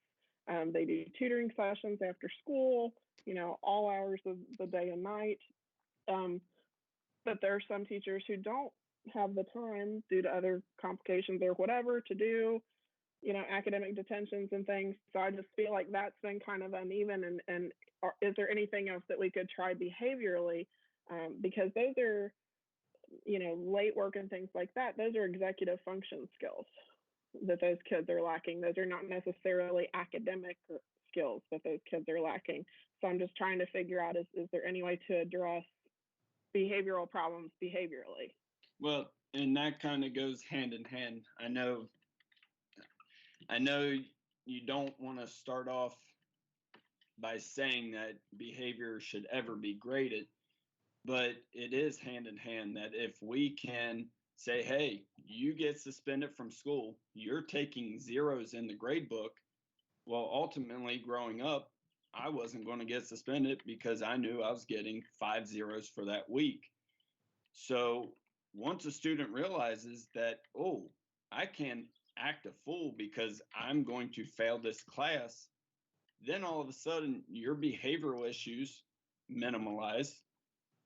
You have less issues with behavior, which in turn allows your classroom to move at a much better speed and covering more knowledge in the classroom to get back to grading the students based on what they know and not the behavioral issues that take over a classroom, such as when a teacher wants to do projects and things like that, that when the student knows there's no repercussion, I've had to throw out several lessons this year where it was student-led because the majority of the students knew that they can do the work whenever. I still had to give full credit whenever, even though it no longer pertained to the lesson or unit that I was currently covering. So here's my question. I'm sorry, go ahead. Go ahead. I was just going to say, here's my question. To hear people say that, there's no consequence for assignments being turned in late. Why is that? There are lots of consequences that we can impart on kids other than failing them. I just want to make sure that we are taking the best interest of the student into account. And if a student turns something in late and that's a behavioral issue and not an academic issue, aren't there consequences you can give other than taking academic points off of their assignment? But I can't understand what they actually know, and therefore I can't prep for my next day's lesson without finding out their knowledge on a daily basis. And at this point, our students have understood that they can guess their best on the summative. They might score a 58 or whatever, and that might give them just enough to pass with all their formatives that they may or may not have turned in. And it's really controlling the entire classroom throughout the whole school. Well, and I think I can speak on behalf of the middle school as far as behavior intervention. We've tried the OVEAS program, which is a counseling program. It did not work out well. The kids, you're going to have some kids who try to change, but when it's not the greater scheme of things, it was very difficult. So we did try that counseling program. Mr. Herbst has called and made conferences with parents. If you ever look in the PLP tab for him, it's unreal how many interventions he tried to put in place. He also gave academic detention for kids. He would sit them in his office and until they caught up on their work to try and help them out in a quiet place. There's been a ton in the middle school. That's what I can speak on behalf. And here's what it comes down to. I'll be brutally honest. Before we had this plan or this policy about late work, not taking away any credit, if a kid truly valued their education and their grade and they came to me one-on-one and said, do you mind if I make this up? Any good teacher is going to say, of course. So I don't think it should be forced upon every teacher. I think it also deals with, did a kid just say, screw you, I don't feel like doing anything today? Or was there something truly going on? I think that goes down with our small school rapport. Most teachers know everything about the kid and their family. And we're not saying that there can't be late work. We're not saying that teachers aren't going to grade late work, but it just gives each teacher more control over what that looks like. So I might take 10 points off of it being late for 4 or 5 days. And that 10 points is actually going to not hurt them. If it went from 100 to a 90, it's still an A. So I guess we just want to have more flexibility to push kids instead of trying to catch kids up. It's become almost a game to a lot of kids in the middle school specifically. And I think that's another big reason why we have a lot of teacher turnaround as well, is that a lot of teachers are trying their butts off. And our current policy sort of hoodwinks them into a specific thing that they have to do. And maybe I'm wrong, but that's sort of where. One challenge I'm seeing in honors classes and traditional classes with the late work policy is I would love to be able to give a quiz or a test or a quick assignment, whatever it is, have the kids turn in, I grade it the next day and I can give it back and give them that feedback, but I can't. I have to wait till everybody's turned it in, because if I give them the papers back or I let them see their answers on the online assignment or whatever it may be, now there's an answer key out there. And the kids are very good at snapshotting or taking a screenshot, sharing it with their friends.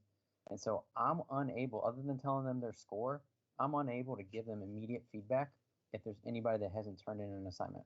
And it's killing me in the honors classes because it's really slowing down my pace quite a bit, actually.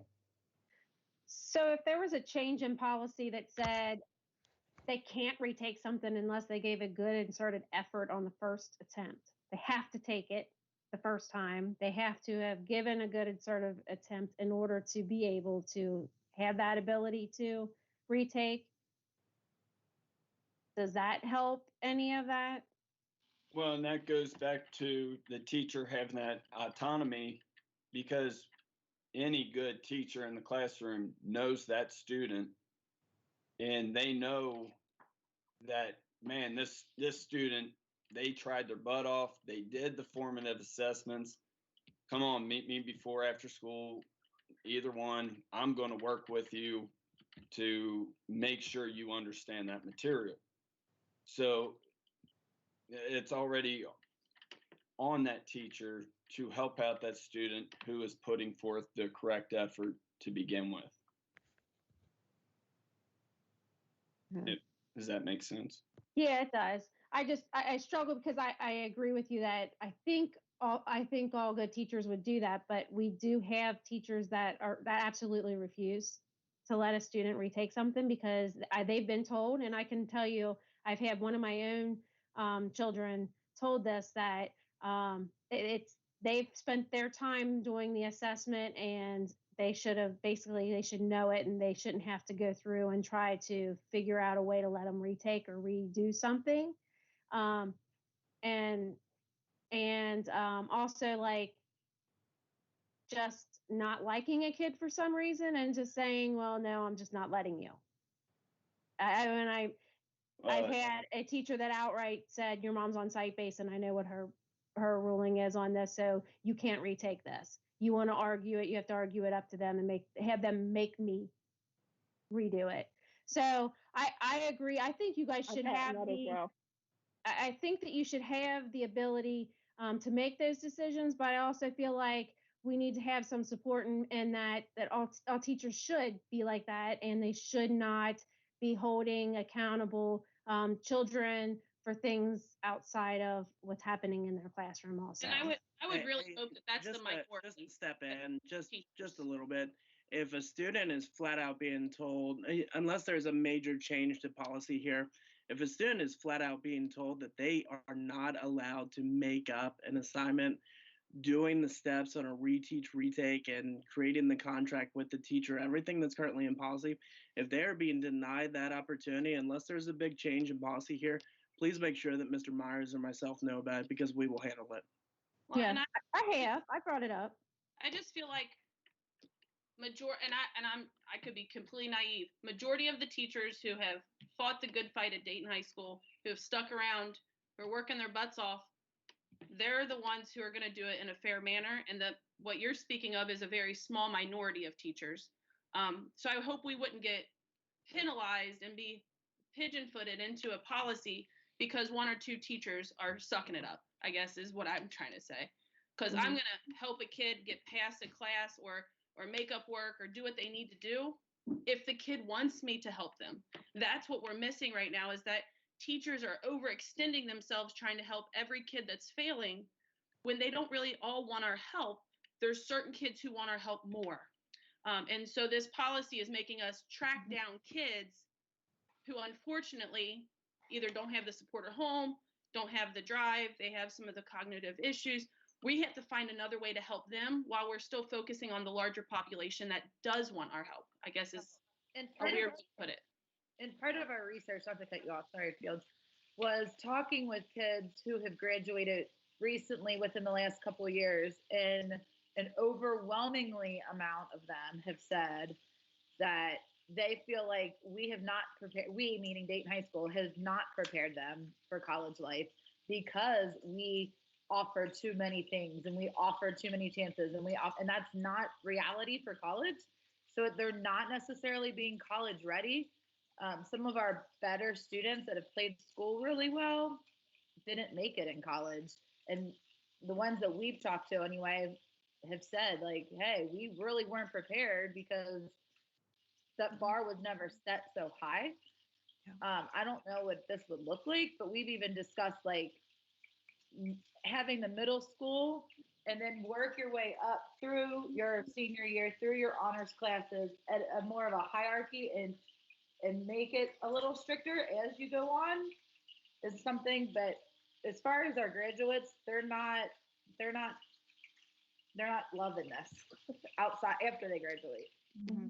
And even kids in the workforce. I had one young man come and talk to me actually outside by the park before we got sent home. And he said, Ms. Fields, I lost my job. I said, why? He said, I was late. I asked them for another chance. They said, no, that's not how this works. Yep. And so this is not just about college kids. This is not just about, it's any kid that comes through our school. If we are truly trying to grow and inspire every kid, that's a long-term goal. And without having any repercussions for some of their behaviors and for some of their late work, how do we ever change that culture? I don't know. That's sort of why we were having this conversation for allowing teachers to manage the late work. And if it was an unrealistic policy, like if a teacher said, 1 day late, you only get a 50%. Well, that would be up to administration and that teacher to discuss. But I would think that, like me, I would say, okay, late 1 day, 10 points. Late 2 days, you still get a B. Late 3 days, you get a 70. After a week, if you don't move on with us, you're still going to fall behind another week. Tim, my biggest thing is right now with our late work policy is we are devaluing good work. If a student does it the very first day on time and receives 100%, that's 100%. That's way above average. But once I either got to hold my paperwork back until, like Mr. Bird said, everyone turns it in, or I can give that immediate feedback. And then a day or two goes by, and all of a sudden that student turns in the work at the end of the week and has every answer correct. Well, heck, I hope you did, because you had 4 more days to study, review, look at, understand the material, and then get your 100. How does that 100 equal the other students' 100 who had less time to prepare, less time to maybe learn from other students? I cannot justify my grade book being devalued like that when we have nothing in place to say that this 100% is exactly the same as someone else's 100%. And yet there is no way those 2 students are at the same exact level. The learning wasn't done at the same level.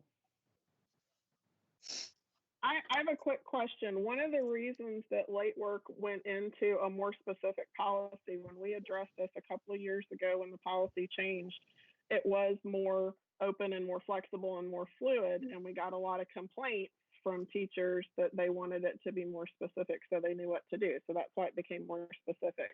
But one of the reasons late work popped up was that when teachers were not giving kids for credit for things that were turned in late, by fairly early on in a quarter, a kid could be completely failing for the entire quarter, and then behavior was increasing significantly because the kid at that point had no way to catch up and nothing to lose. So my question is just, how will we address that when you have kids who are failing early on in the quarter or early on in the semester and have no way to make that up? How are we going to address those behaviors in the classroom when they have nothing left to lose? If we change the midterm and finals like we intend to, and the 60-40 split, you shouldn't be failing for formative assignments. Like, if you don't turn in a formative assignment or you turn in late and get a couple points deducted for being late, you can always redeem yourself with the midterm, the final, or your summative assignments. Like, we're still keeping that in place. In a lot of teachers, I know, have things in place where, 10% off each day it's late, but ultimately most teachers would still take that work even if it's a week late or more. They would only get a capped off 50%. Like, if it's great work, awesome, I will still give you a 50% for that assessment, saying that, yeah, you knew everything, but it was extremely late. Mm-hmm. And you will get retested on this material. So I love that you still turned it in. It's not going to be the 100% work that it would have been on time. But then with our unit assessments and cumulative summatives, you're still having the opportunity to improve that formative 50% Helped you to pass that class, because you're going to be touched on that assessment one more time throughout the year or 2 more times. And I think that's some of it, Ms. Bushley, is conveying to the kids that every assignment is going to be valued at this point, because there will be that cumulative midterm and final. So turning it in and giving feedback to the kid, I can only speak on behalf of me. I would still be giving that regardless, whether I took off a little percentage for being late or not. They will still see the value, and it'll weigh more on their summative, and they'll know the information. So I don't know. Again, I hope the minority is that there's a very small percentage of teachers who are not doing this anyway. But again, like Ms. Gonzalez said, she took it up with the administration. That's exactly what should happen. And then to speak on your point about several teachers not feeling comfortable about how to grade late work and being clear across the board. I know Miss Fields, she talked about in the middle school, she would love to see a clear cut 10% penalty for 1 day, 2% or 20% for 2 days, uniform policy across the middle school where the kids are still trying to figure out school and understanding that Miss Cleet's room is not the same as Miss Fields. But if I have a late assessment in her room, it is the late assessment score, just like in Miss Fields' room. So I don't understand why we theoretically couldn't do a middle school grading late work policy. Well, it doesn't have to be a policy. You would just trust us to get together and do it. With the middle school teachers having some uniformity, whereas the high school teachers, students are getting older at that point and can tell the difference between Mr. Workman's class and Mr. Bird's class. We're not the same teacher, even though we're both males. They can figure out that we are teaching different content and may have different grading policies as far as late work. But I know that is a concern in the middle school level where they may want to have a little more uniform on the late work. And the way that we worded it, it would allow for that. So it would allow for the middle school team to get together and do a uniform policy. It just would not have to be an SBDM policy, if that makes sense. Mm-hmm. Well, and originally when all this came up, we wanted to err on the side of giving professional autonomy to teachers. That was always the intent. The problem was that we had groups of teachers coming and going, well, this isn't clear and we want this changed and you need to be more specific and it's very open. So we had tried to accommodate that way while still keeping, the best interest of the child in mind as well. And there are always going to be those teachers, who are, going to take advantage of a situation, but there are kids who are always going to take advantage of certain situations too. And you just have to kind of weigh it. But I just want to go on the record as saying that, the grading policies and late work and things like that, and you know this best because you've been here for a long time as well. They originally were much more autonomous and much more open and much more vague until people specifically said, we want this to be more specific.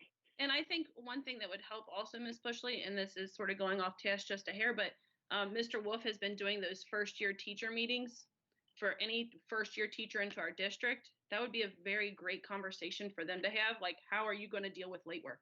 So that it wouldn't be so overwhelming for a new teacher right out of college, or even give examples from other teachers who, like, you've been teaching forever and I've been there forever, to give some guidance on how that looks, where we're still taking the kids' best interest at heart. Can I interject my opinion here? I'm sorry. I guess we're going to need to vote to extend. Is that what you were going to say? No, I was not going to say. Go ahead, Mr. Campbell. Okay. So I think likely what happened is when we went to this policy where work isn't going to be turned in late, I think it was probably in the spirit of standards-based grading. And just for the record, I mean, I do believe that standards-based grading is the best way to go about grading students' work. But right now, we are in an in-between situation where we haven't fully gone or fully committed to standards-based grading. And having tried it a little bit in my classroom this year, we can't, I believe that we cannot be in between. We can't say we're going to grade on a 100-point scale and we're going to have GPA and we're going to have valedictorian, salutatorian, and still say that we're going to be standards-based. So we're going to need to choose one way or the other, whether or not we're going to grade each student on their knowledge of the standards, or do we want to reinforce the 100-point scale and reinforce penalizing late work? Because I think those are the two options. And what you all have written up, I think, is really good. So Do we do you have anything else you want to throw in here on the grading? I know there's a lot to digest here, and probably need some people to have some time to take it in, and maybe we can have some more discussion at next month for a second look. Or what are your thoughts? Yeah, I thank you love so much for the everything that time all you the guys have teachers. put into. Good. Come on, Ange. No, I just wanted to thank everybody for the obvious time and effort that they've put into this. I think it's really given us a lot to consider, and I appreciate the professionalism and the time that you guys have put into this. Thank you so much. Thank you for being open to listen. I love everything that they had to say.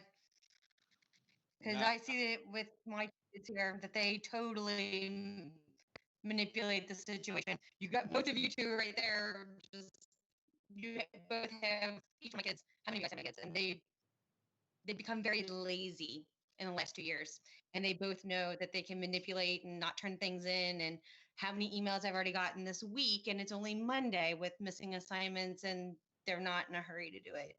And there's no penalty, and they know this, and they've totally manipulated it. And I'm on board. I think we need to step it up some and make them accountable, because the next is either college or the workforce. And my boss isn't going to let me, handle schoolwork like this, or if it's work or so. I support you guys 110%. I'd just like to thank the committee for sharing your ideas and all the time and effort you put into it. Obviously, you put a great deal of thought and research into it, and appreciate you taking the time tonight to share with us what you have brought, and looking forward to having some more consideration, discussion as we move forward. Do you want us to come back next meeting? You're absolutely. We can put this on the agenda and share our thoughts and where we are go from there. And then the only other thing, we collected information from every school. Is that something the SBDM would like to see? Their policies from every school? I think it'd be great if you share that with the committee. Okay. Thank you, guys. Yeah, Thanks, just if Paul. you guys have any questions between now and next week, feel free to reach out. I know I am more than willing to answer any questions or give you a little bit of our thought process on why we came up with some of the things and what we discussed. So feel free to reach out before next week if you need to. Definitely. All right. Thank you, guys. Thank you, guys. Appreciate it. Okay. See you later. Motion to extend again. second. Yeah, motion. Okay. That was very nice. Next here, we'll just go ahead and I'm gonna just give a quick update on some scheduling news, just some quick things. I know Mr. Wright and Mr. Wolf and I and Mrs. Wendell, she's has input as well, but we really spent a lot of time working on next year's class schedule and well ahead of the game there. So just a couple things to point out. I will say, we've made a concerted effort to really try to attack our middle school class sizes, and have really at this point we have about 5 of our. I'm just trying to get through this. 5 of our high school teachers that would be kind of helping, would be teaching some classes that are middle school, and so there. That's going to be that's something I'm excited about.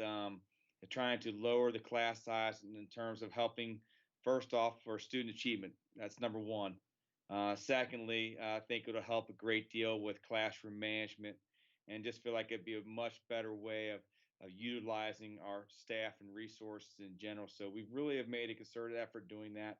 One of the things that's going to go away next year is one of the things we've had in the past was common plan, and that was really kind of driven by when KDE was in here, and when we were labeled a PLA school. That was a suggestion, and I'll just touch briefly on the grading committee and some of the things that we discussed here earlier today in terms of the grading policies, and that were driven by the time that we were a PLA school and suggestions and things that they had said would help to improve our school and achievement. So that was part of that. But I do want to mention in terms of the common plan. So that would be something that would be PLCs, and that would be more of something that would take place during early release time for staff. And so there would be a schedule for that. So just trying to really utilize our staff better, try to decrease the class size. Looking at this right now, we have in terms of ACT, one of the things I'm excited about next year is we're going to have ACT prep offered for during fifth bell. The reasoning behind that is we will be able to, we have our gateway students who are gone in the morning, and our ATC students as well that are not able to or getting back during fourth bell. So by offering during fifth bell, we'll be able to have every junior will be able to take an ACT prep class. I think that will go a long way towards trying to help our students to get higher scores. And just like I referenced earlier when we were talking about our ACT results, we were at 17.93, and quite honestly, I'm happy that we went up almost a half a point, but I'm also frustrated that we weren't a little higher because I felt like we would be. And so we're also going to add as part of our ACT prep for the first time, or actually we did this years ago, and that's when I think we were a little bit higher. It's like we're going to include science as part of our ACT prep classes as well. So and looking at the schedule for next, we have 22 juniors that would be attending the ATC, 17 juniors that would be attending Gateway. I'm excited about our career pathway where some of our students would be getting a teacher's in the teacher career pathway and be going up and taking some classes or sitting in on some classes up at Lincoln Elementary, and now that would be another pathway for our students. So a lot going on in terms of scheduling, and like I said, we are feel very good about where we're heading. I don't know if Mr. Wright wants to add anything there. I know he's worked alongside me as well, and Mr. Wolf in terms of creating the schedule for next year. Yeah, I'm really excited for the changes to the ACT readiness. I think we're really going to see a big impact with that, of not only having all of our students in that class, but having it include the science score as well. I think sometimes science for schools can get ignored because it doesn't factor into our college readiness. But it can make such a profound impact as far as our overall composite. And obviously, the more resources we can give to the kids, including giving them that science prep class, because science on the ACT is really difficult. It's scientific reasoning. It's not content knowledge based like some of the other tests are. So by giving them that and exposing them to that, I think we're really taking a nice step forward for our kids. Excited about the career pathways, like Mr. Meyer acknowledged. And then the middle school, I'm really, really excited to potentially use our resources in the most efficient way possible to get our class sizes down. I think we'll see both an academic and a behavioral bump forward by doing so. So I'm excited by some of the changes. Hopefully we'll have those kind of wrapped up and finalized within the next week or so, and then can start communicating even more of this information to both you all with site-based and to the individual teachers who will be affected, and just trying to figure out how each of us fits into any potential changes. I would just go ahead and add a couple things too. Thank you, Mr. Wright. Just in terms of, I know we had talked about for staffing next year, our full intention was some of the things you've learned when we were going through the scheduling process, and really kind of changed our course of direction, quite honestly, specifically to Spanish. And when we were looking through and scheduling students, we had posted a Spanish teaching position back in, I guess in January or February, I can't remember exactly, but second semester, because that, as we discussed this past summer when we had to make it online due to the late tardiness of that position being open, we could not find a suitable replacement and before school started. So we went to online. And so what our intention was to come back and post a Spanish teaching position for this coming school year for the 2021 year. When we started to schedule and started looking at the schedules, we had kids all over the place. We had kids that in the online that have some of our students completed 2 years this year. And online, we had kids that had finished 1 year and are already working on the second. We had kids that are in Spanish 1 have completed part A. So I mean, we had such a people all over the place, and we started looking at our staffing and our allotments and what have you.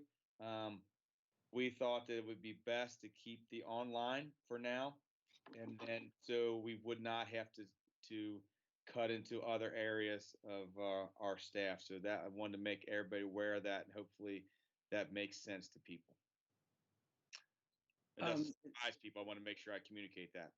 So something else, kind of along those same lines with the Spanish that we're going to want to potentially propose to site-based going forward, and nothing's set in stone yet. But one of the things that we wanted to look at was potentially offering a high school credit for digital literacy to honors 8th graders as opposed to Spanish, which is currently being offered. And the thought process behind that was for a student to do the administrative track for the career readiness, there are 3 different classes that they have to take: digital literacy, financial literacy, and the MOS certification classes. And currently, our honors students who track the Gateway, it's very, very difficult to fit that into their schedule. At best, generally, they can take those classes freshman, sophomore, and then junior year, they get so loaded up that they have to have a big, at least 1 year gap before they come back and attempt to potentially finish that up as a senior. That's very difficult to do because they also have to pass the ASK exam.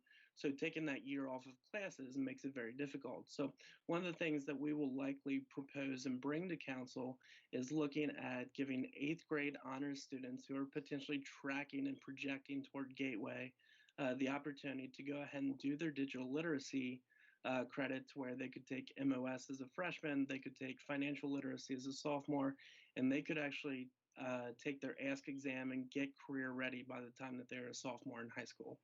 So nothing, ready to be proposed tonight, but did want to give you all a heads up that that's something that we're very much exploring and would advocate for.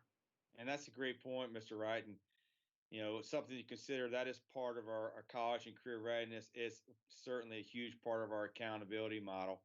And so we have these students who are our top, quote, our top strongest students, based upon scheduling that maybe weren't able to go and get career certified. They're getting college ready, but they didn't have the opportunity to be career certified because we were not scheduling it in a way that afforded them that opportunity. So by scheduling this way, this will give us a chance for our top students to both be college, for all of them to be college and career ready, and that will really, number one, be beneficial to the student, and number two, it's good for our school. So I think it's a win-win, and I'm excited about that. I mean, currently the plan is, I'm looking at this, our honors 8th grade students would take a digital literacy during 4th period, and then they would have their algebra 1 during 7th period. So I think that's something in my mind, and Mr. Wright, Mr. Wolf, and looking at this,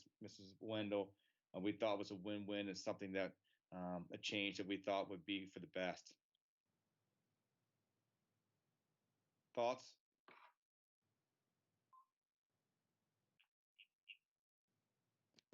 I like it. Yeah. I think it's a great idea. We're excited about it, and I'm glad to hear that you guys feel that that's a good thing as well. So I think it's very much going to be beneficial, like I said, most importantly for the students, but for our school and accountability, it's a win-win. So excited about that. So any other questions in terms of next year's class schedule at all?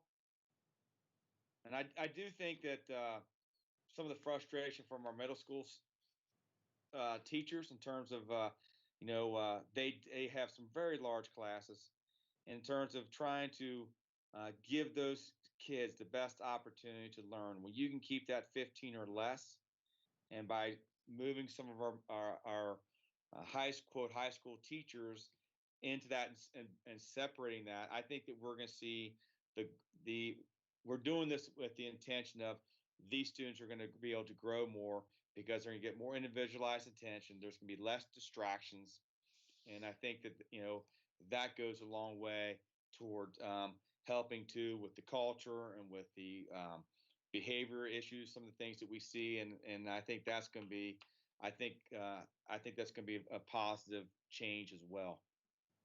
And the way we're able to do that was we had to, in order to, if we kept a common plan, these are things we had to make decisions on. If we kept a common plan, we were not able to, we wouldn't have the flexibility in the schedule to move classes around.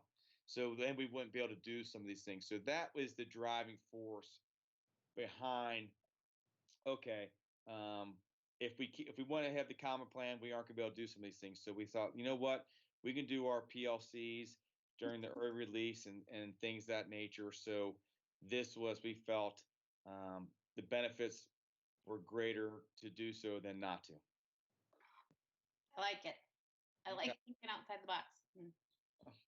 This is a little bit different, so we're excited about it, and I think that I think everybody's going to feel good about it when we get this up and running and going next year. So I think it's good. I think it's going to be a really good thing. It's going to be great. Okay. All right. Next here, we have. I'm kind of realizing here we are now coming toward the end of the SBDM for the calendar year. I mean June. So we've got tonight's meeting. We have May and June. I think there's a total of 16 pages of bylaws. It's 14 or 16. I can't remember. So I realized, boy, we are really moving slowly here. So that's why I had the second reading of bylaw page 8, and I thought we better step it up a little bit and try and do our second reading of bylaws page 8, and then do 9 and 10 tonight as well, so we can kind of hopefully get through all of our bylaws by the end of this school calendar year, and at the end of June, so that we can start in July with looking at our policies, our SBDM policies, and trying to make some revisions on those, because some of those had some time to look at here recently, and I think that some of those are dated and still have Mr. Wolf's name on it. So we need to kind of like to get through the bylaws and start jumping into policy for next school year. So at this time, if we could just kind of start looking at bylaw page 8. I will mention that I have had time to update our SBDM binder, so I have everything in there from our agenda to the meeting minutes that Mrs. Spar shares to the entire agenda that I send out to you guys as well. So we have everything through tonight, and then I've already got tonight's agenda in there and everything. And then when Mrs. Spar is able to send me the meeting minutes, I'll put that in there. We'll be up to speed. So just, that was something we discussed at our last site-based meeting. I thought I would make you guys bring you up to speed on that. So at this time, if everybody could look at page 8 and let me know if any changes or if we're okay with this before we move ahead. This is our second reading of page 8.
did we decide that we were going to leave the election of the chair, vice chair, and secretary being elected in July, since we don't typically even do that?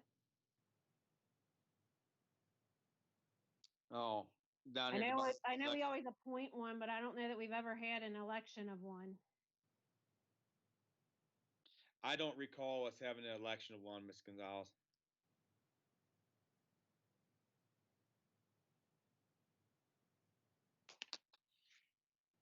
Are you talking just about the secretary or the vice chair? It says in there it says the vice chair shall be elected by July by council members and shall serve for 1 year. Re-election is permitted.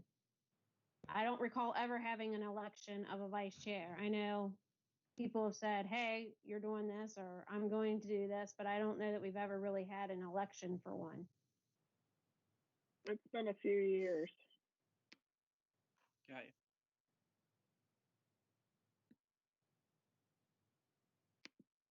I won't name names, but a school down the river, it was kind of nose goes, and you got stuck being vice chair.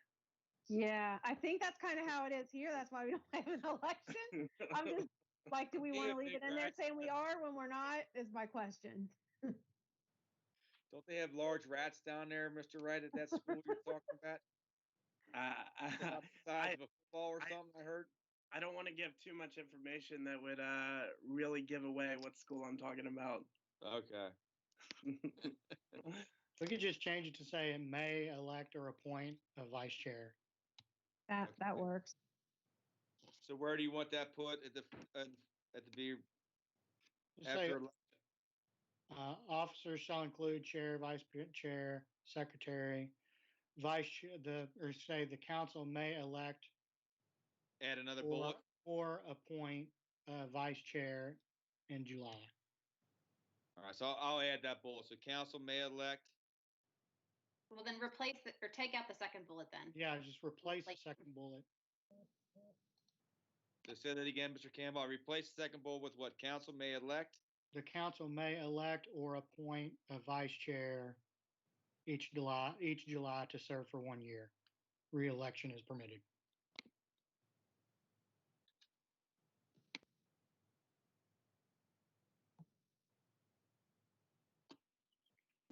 That way we have the choice. If we do, great. If we don't, great. I agree with that. Okay, so this is what I took out the second bullet and I've added council may elect or appoint a vice chair to serve each July for 1 school year. Correct? Yeah. Anything else on page 8? I didn't see anything. Okay. Well, so I'll get those changes. If we can move ahead then to first reading of page 9.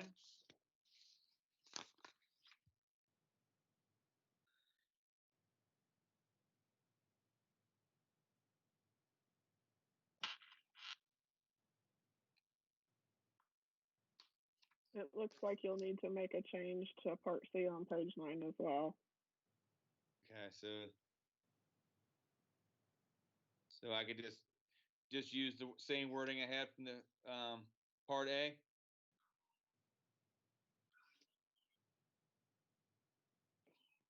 You might want to leave some of the definitions of what that job is.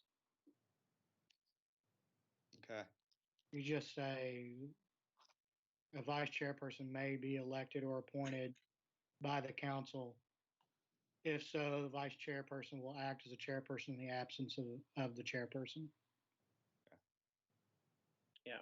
Otherwise, if you all decide not to have a vice chairperson, you would just cancel meetings if the chairperson wasn't available. Right. That's really all that would mean. Okay, I've noted that down here for that revision. The one thing I would want to point out that last line, and you guys just went through this process, so you potentially know it better than I do.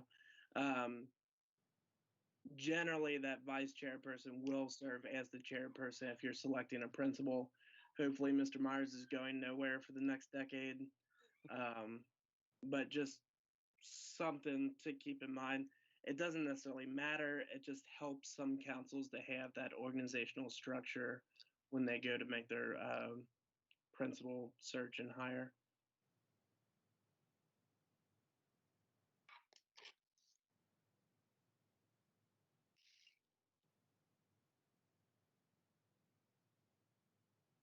Has everybody had an opportunity to review page 9?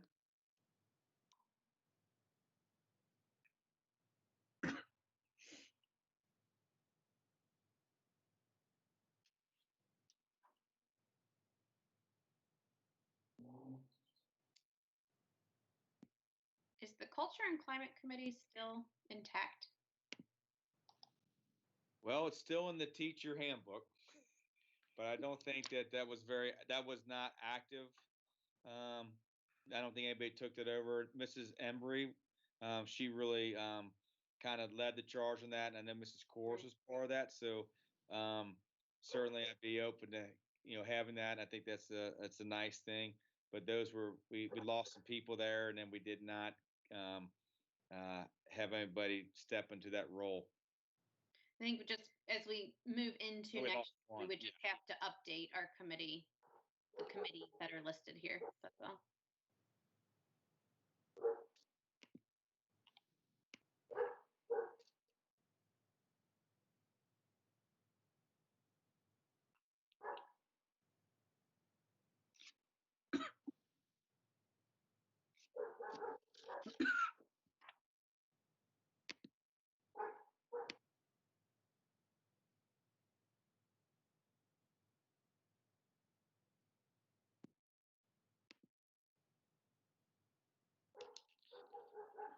I apologize, guys. I text Mr. Myers. So I have this converted office. It's the only room in my house without air conditioning. So I have the windows open, and my neighbors have been burning stuff like this whole time. So if you have heard me hack up a lung, I apologize.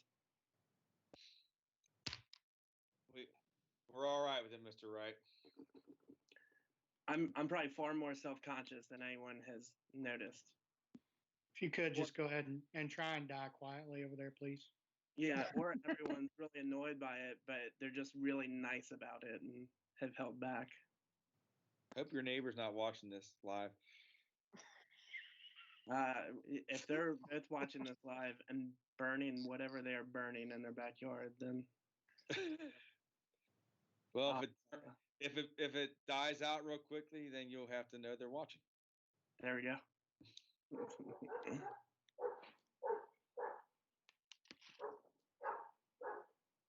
I don't see anything on 9 or 10. Okay. Yeah, I don't either. It looks good to me. Okay. So I will take care of those, and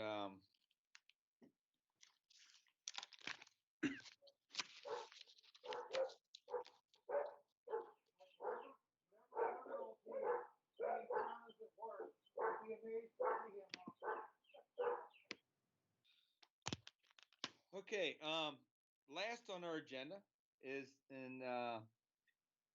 at this time it's just the SBDM election guidance. Okay, and this was shared out with everybody just for our nominations. They're due to me by tomorrow, the 28th, and that was shared out through Infinite Campus email.